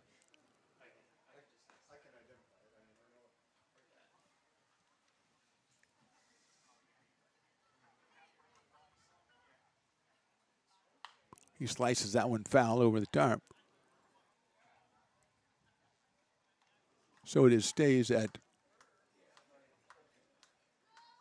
1-2, or 2-2.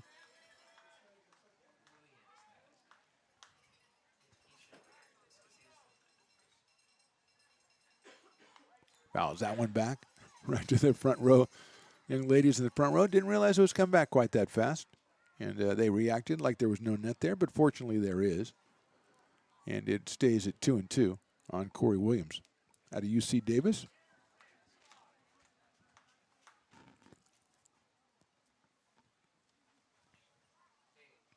Breaking ball misses low, 3-2.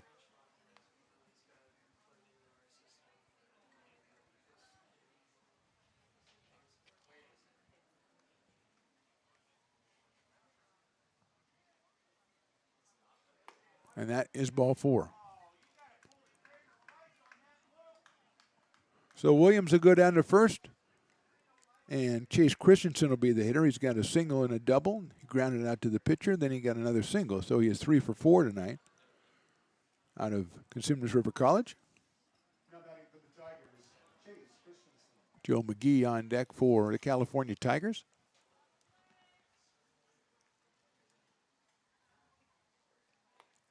In the dirt, ball 1.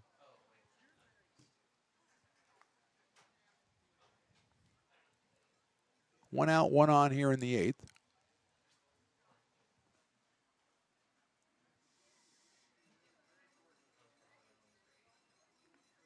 Second walk given up by Cam Staten. That one gets away from Eros, and down to second base will go Williams on a wild pitch. And Anson's going to go out and talk to his pitcher as it's 2-0 on Christensen.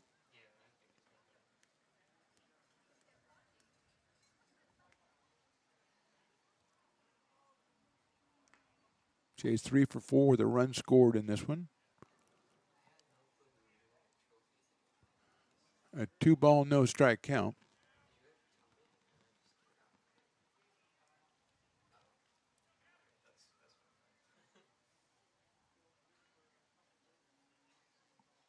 Three balls, no strikes.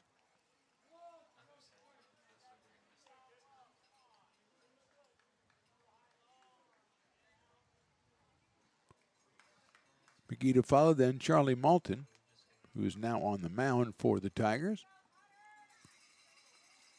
Staten, the second pitcher for the Padres. Adon Perez went the first 6 innings, gave up 4 runs on 6 hits. That is ball 4. So first and second, 1 out, and that will bring up Joe McGee, the right fielder. Singled, walked, struck out, and singled again, so Joe is 2 for 3. That is St. Mary's College. Left-hander against left-hander here.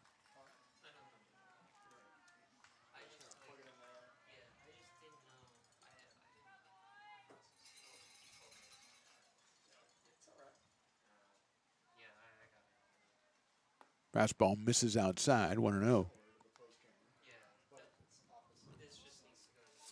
Tigers 1 in the first, 2 in the second, 1 in the 5th. On the Drake home run, then 2 in the 7th. They've got 2 on and 1 out here in the 8th. Line drive at shortstop. Treviso can't get it. It's into center field, base hit. A run will score, and the ball into second base. Great try by Zach Chamiso. Just missed that one. And it's an RBI for McGee. And we're going to have a pinch hitter. That's Logan Yakavesi. So Yakavesi's going to hit here in the 3rd spot, in the Malton spot.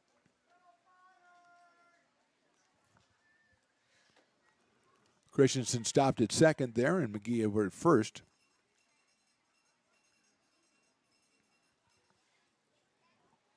There goes the runner, the throw to third. No, he's not going to throw. He's going to hold on to it.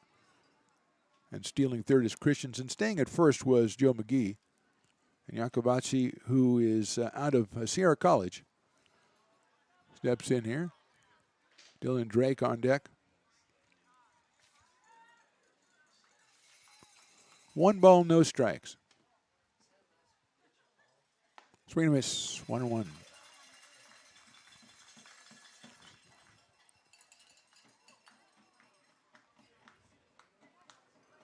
Fans taking advantage of the 8th inning curfew for beer sales instead of the usual 7th, and we've got a trophy presentation coming up after the game. Fastball inside, 2-1.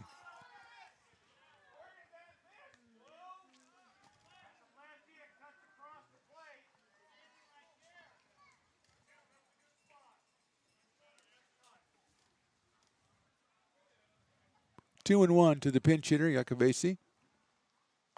That's a strike, 2-2.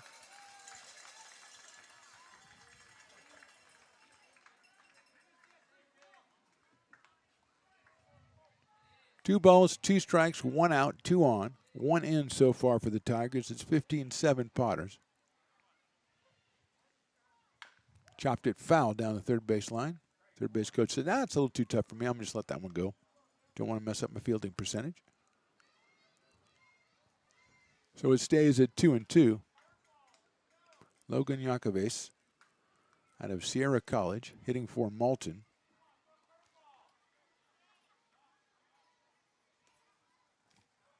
There goes the runner, swung on a miss. The throw down to second base. The tag is applied. He is safe at second base, and the run comes in from third on the double steal.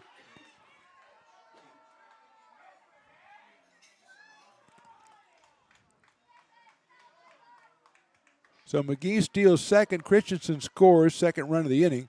2 outs now, and here is Dylan Drake.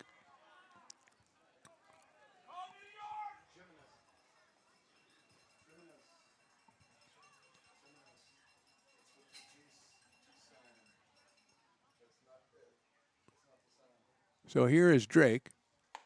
Check swing, it's too high. Dylan is hit into a double play, fly to left, hit a home run to center field, and walked. So he is 1 for 3. 2 runs in for the Tigers here in the 8th. It's now 15-8 for the Potters. Outside, 2-0. All right,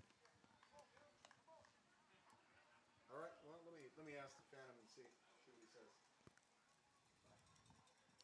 2 balls, no strikes, 2 outs. Good lead at second by McGee. Check swing, but that's a strike. 2-1. 87 from Staten.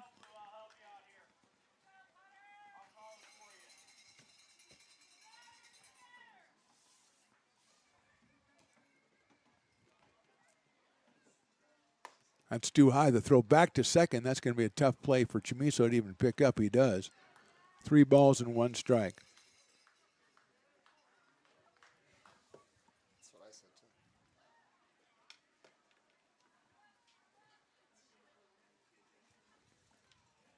Actually, that was his second choice. Popped up out of play.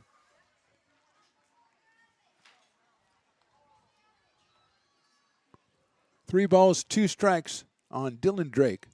Jamie Mullen scheduled next for the Tigers. They've got McGee out at second. Fastball misses, ball 4.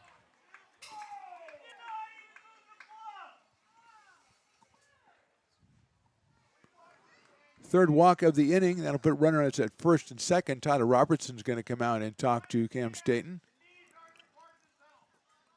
Mullen, the scheduled hitter, he has struck out and walked twice and hit into a fielder's choice, picked up an RBI back in the 7th. And it looks like we're getting a new pitcher out here. And we are getting a new pitcher. We'll be back with the identity of that new pitcher right after a short break. We are in the top of the 8th inning. Potters on top, 15-8.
American River College is a top-tier community college sports program that provides student athletes with the opportunity to thrive both athletically and academically. ARC Athletics is currently ranked 5th in the state and 2nd in Northern California. With over 19 sports programs, our athletes compete with the region's best athletes. Our diverse and dedicated coaching staff helps athletes develop the skills necessary to compete at the next level. Start your community college athletics journey with us. American River College, Sacramento's best athletic program. Go Beavers.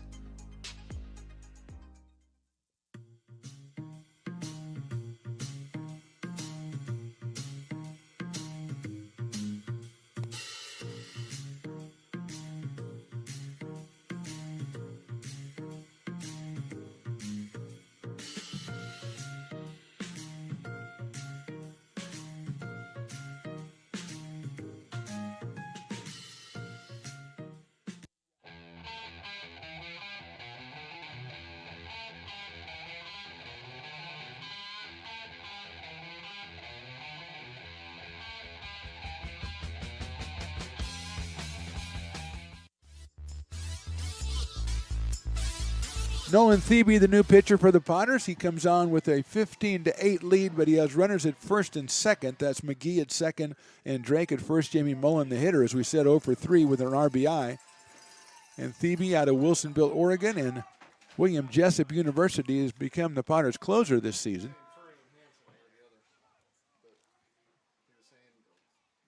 Fastball is in there for a strike.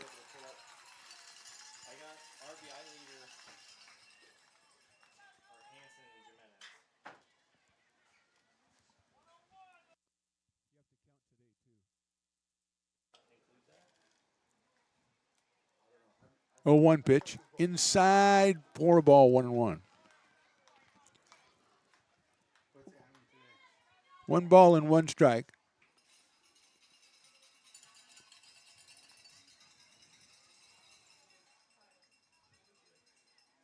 Thebe. High fly ball, center field. Andrews moving over into left center. Reaches up and makes the catch. So Nolan shuts the door. 2-run score for the Tigers. We go to the bottom of the 8th. Potters on top, 15-8. When it comes to your home's maintenance and repairs, Jeffers Resource Group has you covered. Our handyman services offer a comprehensive range of expertise, from minor carpentry to drywall, electrical and flooring for property managers, landlords, and renters alike. We ensure that every job is completed to the highest standards, so you can have peace of mind. Contact us today to discover how Jeffers Resource Group can help keep your home in top shape.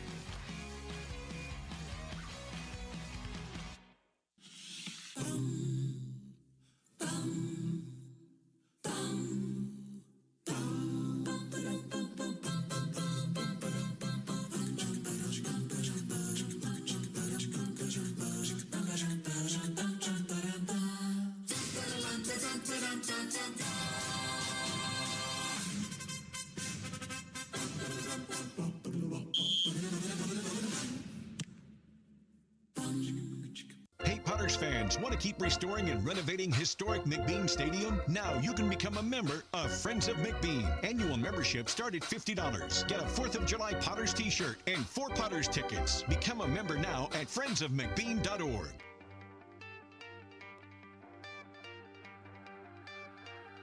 Gooseport Public House. We have sports on 10 big screen TVs, 23 beer taps with classics and crafts, a full bar with creative craft mixed drinks, live music, and most importantly, great fresh food. In downtown Roseville off Vernon Street, only 15 minutes from the ballpark. See ya at Gooseport.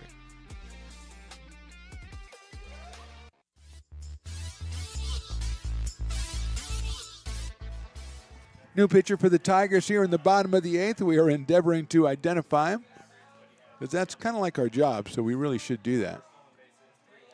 43 maybe?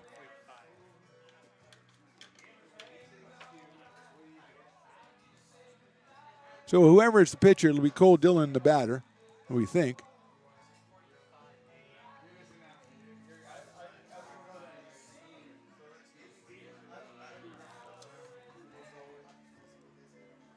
So we got a number on a pitcher. We just don't have somebody that corresponds to that number on our roster.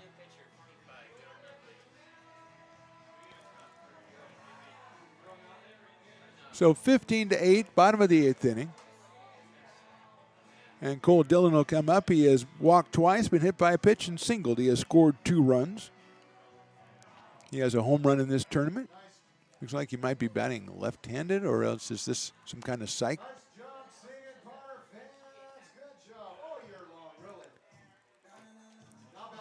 Yep, it looks like he's stepping up on the left side of the plate. He's going to try his luck over there. He's scheduled to be followed by Connor Barth and then Quincy Malbrough.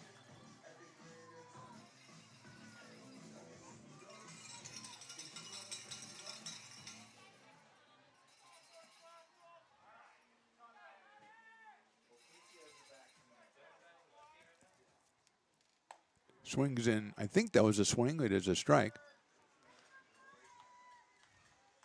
0-1.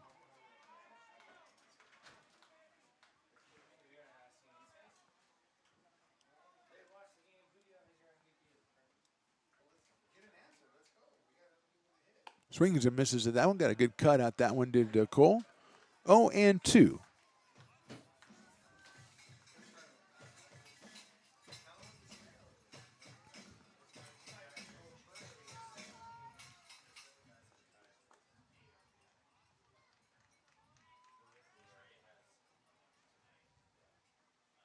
Pops that one up short center field. Christensen coming in. Drake going back. It'll be Drake over the shoulder for the catch.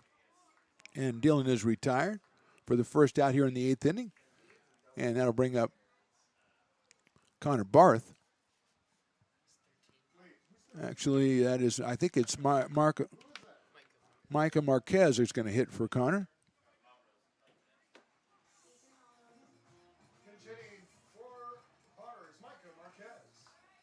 Barth was 1 for 4 with an RBI and a run scored. And Marquez will be the hitter. He takes a fastball in the inside corner for a strike. Quincy Malbrough is next.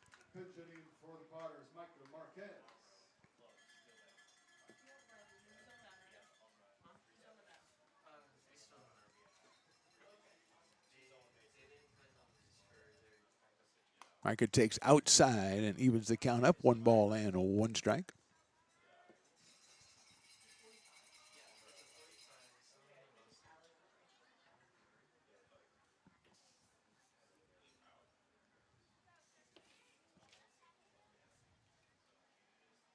Swing and a miss, off-speed pitch.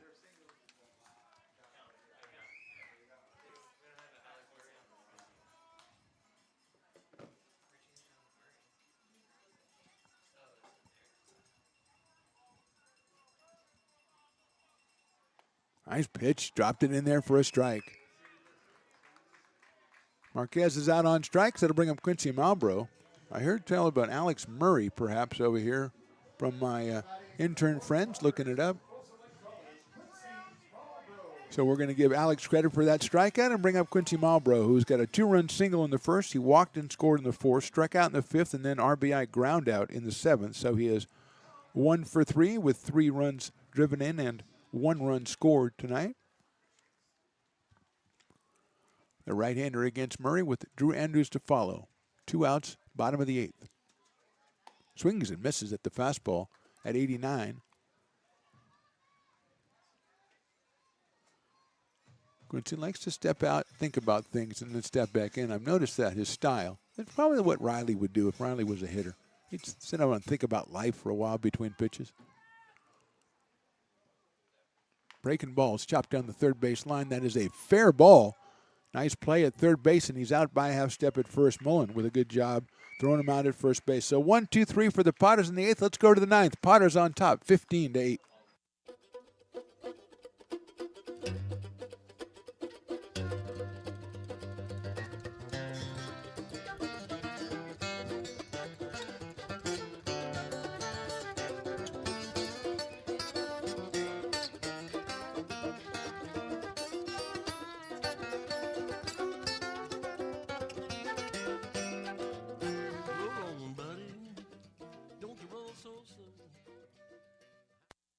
Being a laborer means everything. It was what took care of me when I was growing up. It's what takes care of me now. Because of President Biden and the money he's put into infrastructure, the need for our workforce to expand is out of this world. When our members are able to go to work on these big projects that are funded by Biden's economic investments, it means continued growth in their wages, in their pensions, in their health benefits. It means they're going to be able to take care of their families.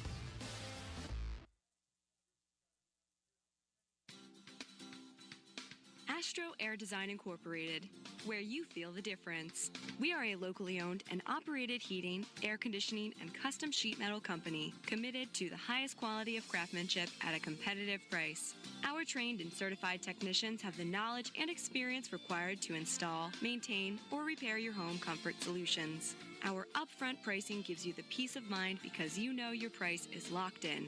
Call Astro Air Design Incorporated today. Here in Michigan, we do more than just survive the winter. We thrive during it. You simply can't keep us away from what we love most: great times and amazing beer. The snow transforms the landscape and lays the path for adventures yet to be had. Trails ready to be explored, and freshly groomed hills ready for the first run of the day. And later, as the sun descends, it's time to unwind with great conversation and even better friends. Experience a taste of Michigan winter with Founders Brewing Company, born and brewed in Michigan. Top of the ninth inning, Nolan Thebe still on the mound. He came on and got the last out of the eighth. He'll face Sean Stafford leading off the ninth inning. The first baseman has walked, flied to left twice, and grounded to short.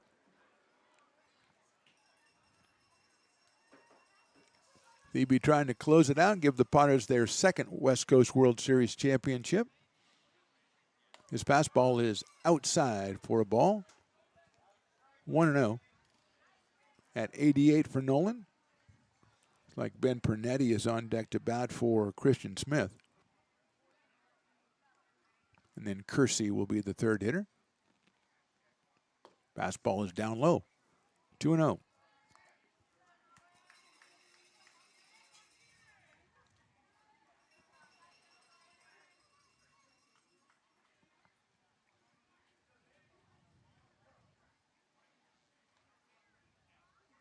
Ball three. 3 balls, no strikes on the leadoff man, Sean Stafford.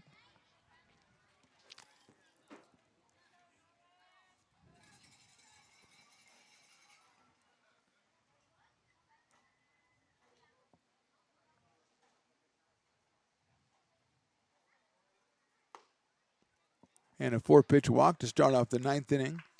That's 11 walks given up by Potters pitchers, with 10 walks and a hit batter. And just 9 hits they have allowed today. And here is Ben Pernetti batting for Christian Smith, who was 0 for 3 while he was in there. Did score a run back in the first inning.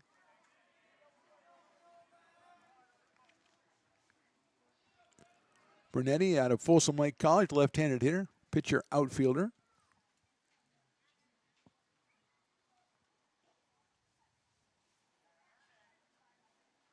Takes the first pitch. That's right in there for a strike at 88 from Nolan Thebe out of Wilsonville, Oregon, and William Jessup University. 6'4", 230 pounds, according to my roster, which is probably sort of up to date. Swings and misses at that one. 0-2, Potter fans. Getting a little excited about a little bit of celebration here, but you can't get ahead of yourselves. 0-2.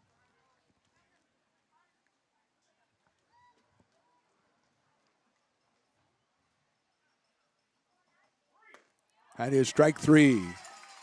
Called by the guy in the stands, but I think it was a good call. He is out on strikes, and that'll bring up Tyler Kersey, the catcher, who popped out to second base his first time up. Actually hit into short right field, and Jimenez went over and made the catch for the out in that inning, that first out of the eighth. And Kersey out of Sierra College comes up here for his second time. Sean McGinty was the starting catcher for the Tigers.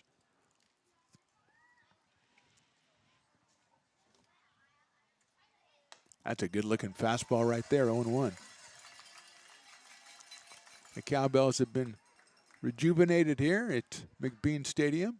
Final game of the 2024 summer season. The Potters want to close it out on a really good note. They got to the finals of the Pacific Empire League playoffs, lost in 3 to Healdsburg. That is down low.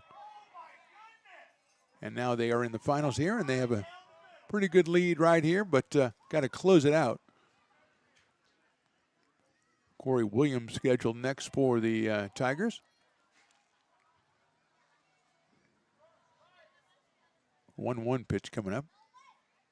Look out, that's inside, 2-1.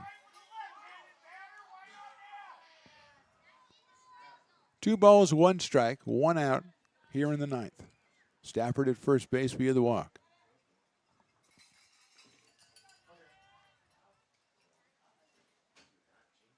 That is in there, call strike 2. 2-2. You know, if the fans are saying nice call, that, you know, that's if you're the umpire, like, you don't want to hear that. 2-2. That's in the dirt off speed pitch, blocked by Anson Arrows, who's been behind the plate all night long for the Potters. Full count now on the pinch hitter Kersey.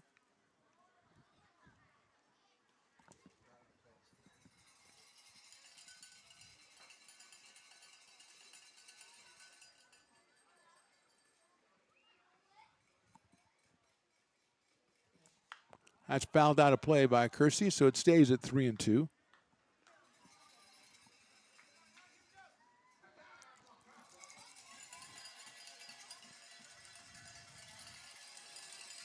Stafford over at first base, 3-2 on Kersey.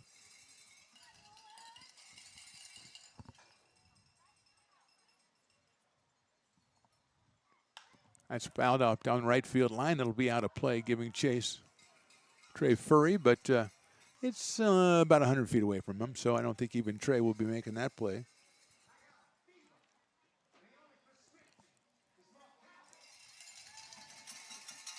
So Thebe looks into Arrows to get the sign for the 3-2 pitch once again to Tyler Kersey. Hit down to first base.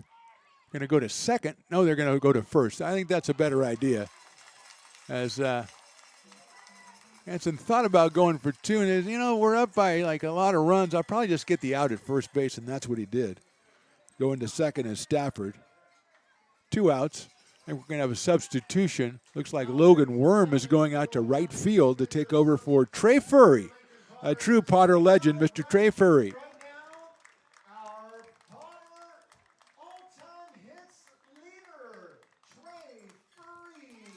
So Trey Furry, the all-time hits leader, as Willie just explained, coming out of the game with 2 outs here in the 9th. Trey tonight, another great night, 3 for 5. He scored twice. He drove in 4 in a big game, trying to bring his team the championship here of the West Coast World Series, and Corey Williams will be the hitter.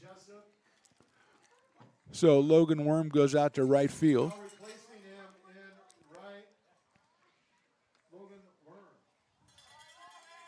Logan has his fans as well. He's a Potter legend from years gone by. And here's Corey Williams. I think Jason Hanson was going to throw it to second. They went, you know, I want to get Trey Furry, you know, out of here. So let me get this guy out at first. That'll make 2 outs, and then we can replace him, and just kind of going with our day.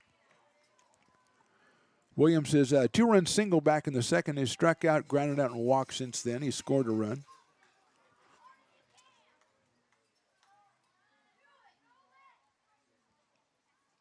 Fastball down the middle, 0-1.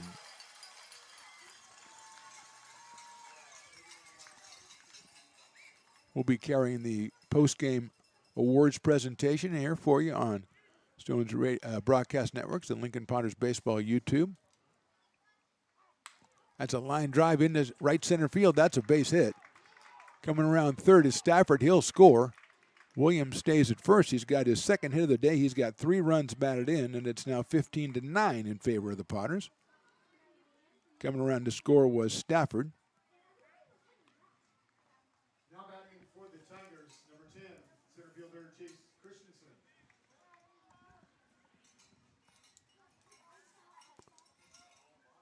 So what we'll do after the game, hopefully if the Potters can close this out, we'll have a little break, come back, we'll talk a little bit about it, and then we'll send it over to Willie and down to the field to take over the presentation. But Potters need to get one more out here, and Christensen's a tough hitter. He has got 3 hits today and a walk. He scored twice.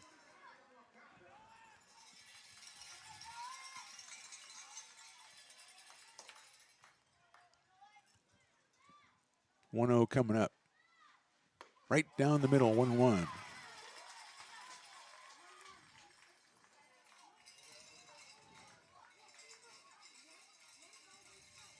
Ten hits for the Tigers in this one. 11 walks by the Potters pitchers, making it tough. Christensen takes the ball, 2-1.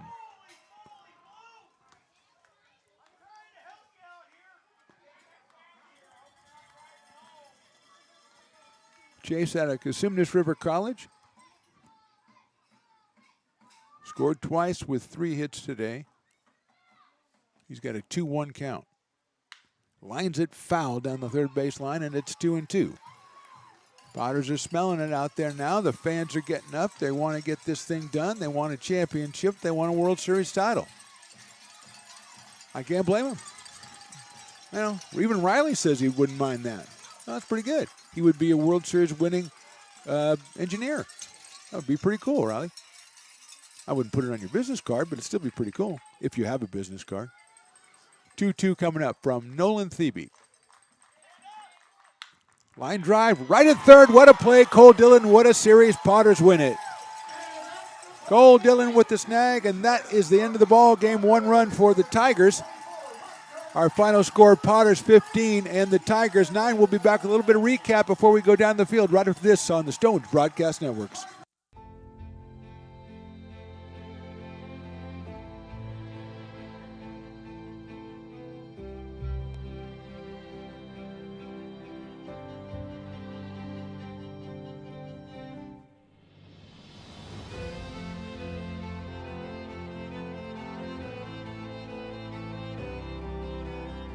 Situated on the corner of Lincoln Boulevard and 5th Street, this iconic building has been the home to several hotels over the decades, the most famous and longest running of which was the Lincoln Inn. Having undergone several renovations and architectural changes, this building is the current home of Old Town Pizza, which boasts not 1 but 2 floors for your dining enjoyment, including open-air seating on the roof. Stop in for a slice today. Or stop by the Lincoln Museum to see the 300-pound cash register that used to adorn the front desk of the Lincoln Inn. For more great history, visit the Lincoln Area Archives Museum and, by appointment only, take their free walking tour of historic downtown Lincoln.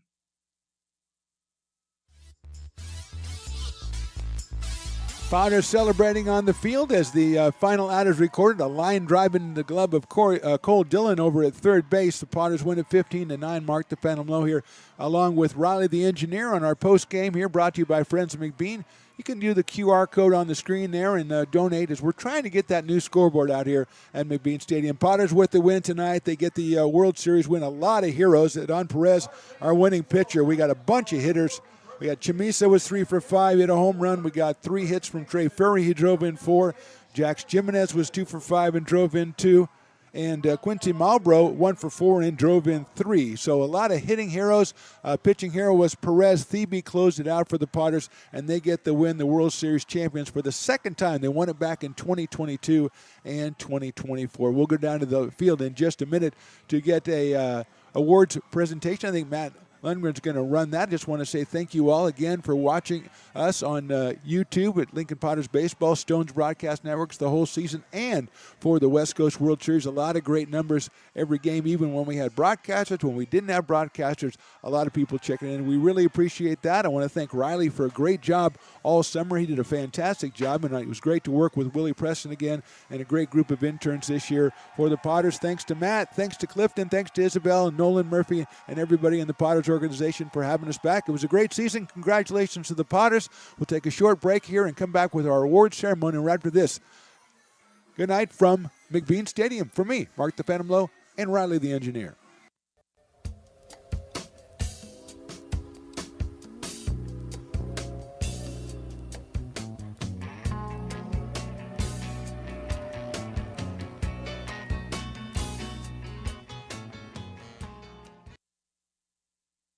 Situated on the corner of Lincoln Boulevard and 5th Street, this iconic building has been the home to several hotels over the decades, the most famous and longest running of which was the Lincoln Inn. Having undergone several renovations and architectural changes, this building is the current home of Old Town Pizza, which boasts not 1 but 2 floors for your dining enjoyment, including open-air seating on the roof. Stop in for a slice today. Or stop by the Lincoln Museum to see the 300-pound cash register that used to adorn the front desk of the Lincoln Inn. For more great history, visit the Lincoln Area Archives Museum and, by appointment only, take their free walking tour of historic downtown Lincoln.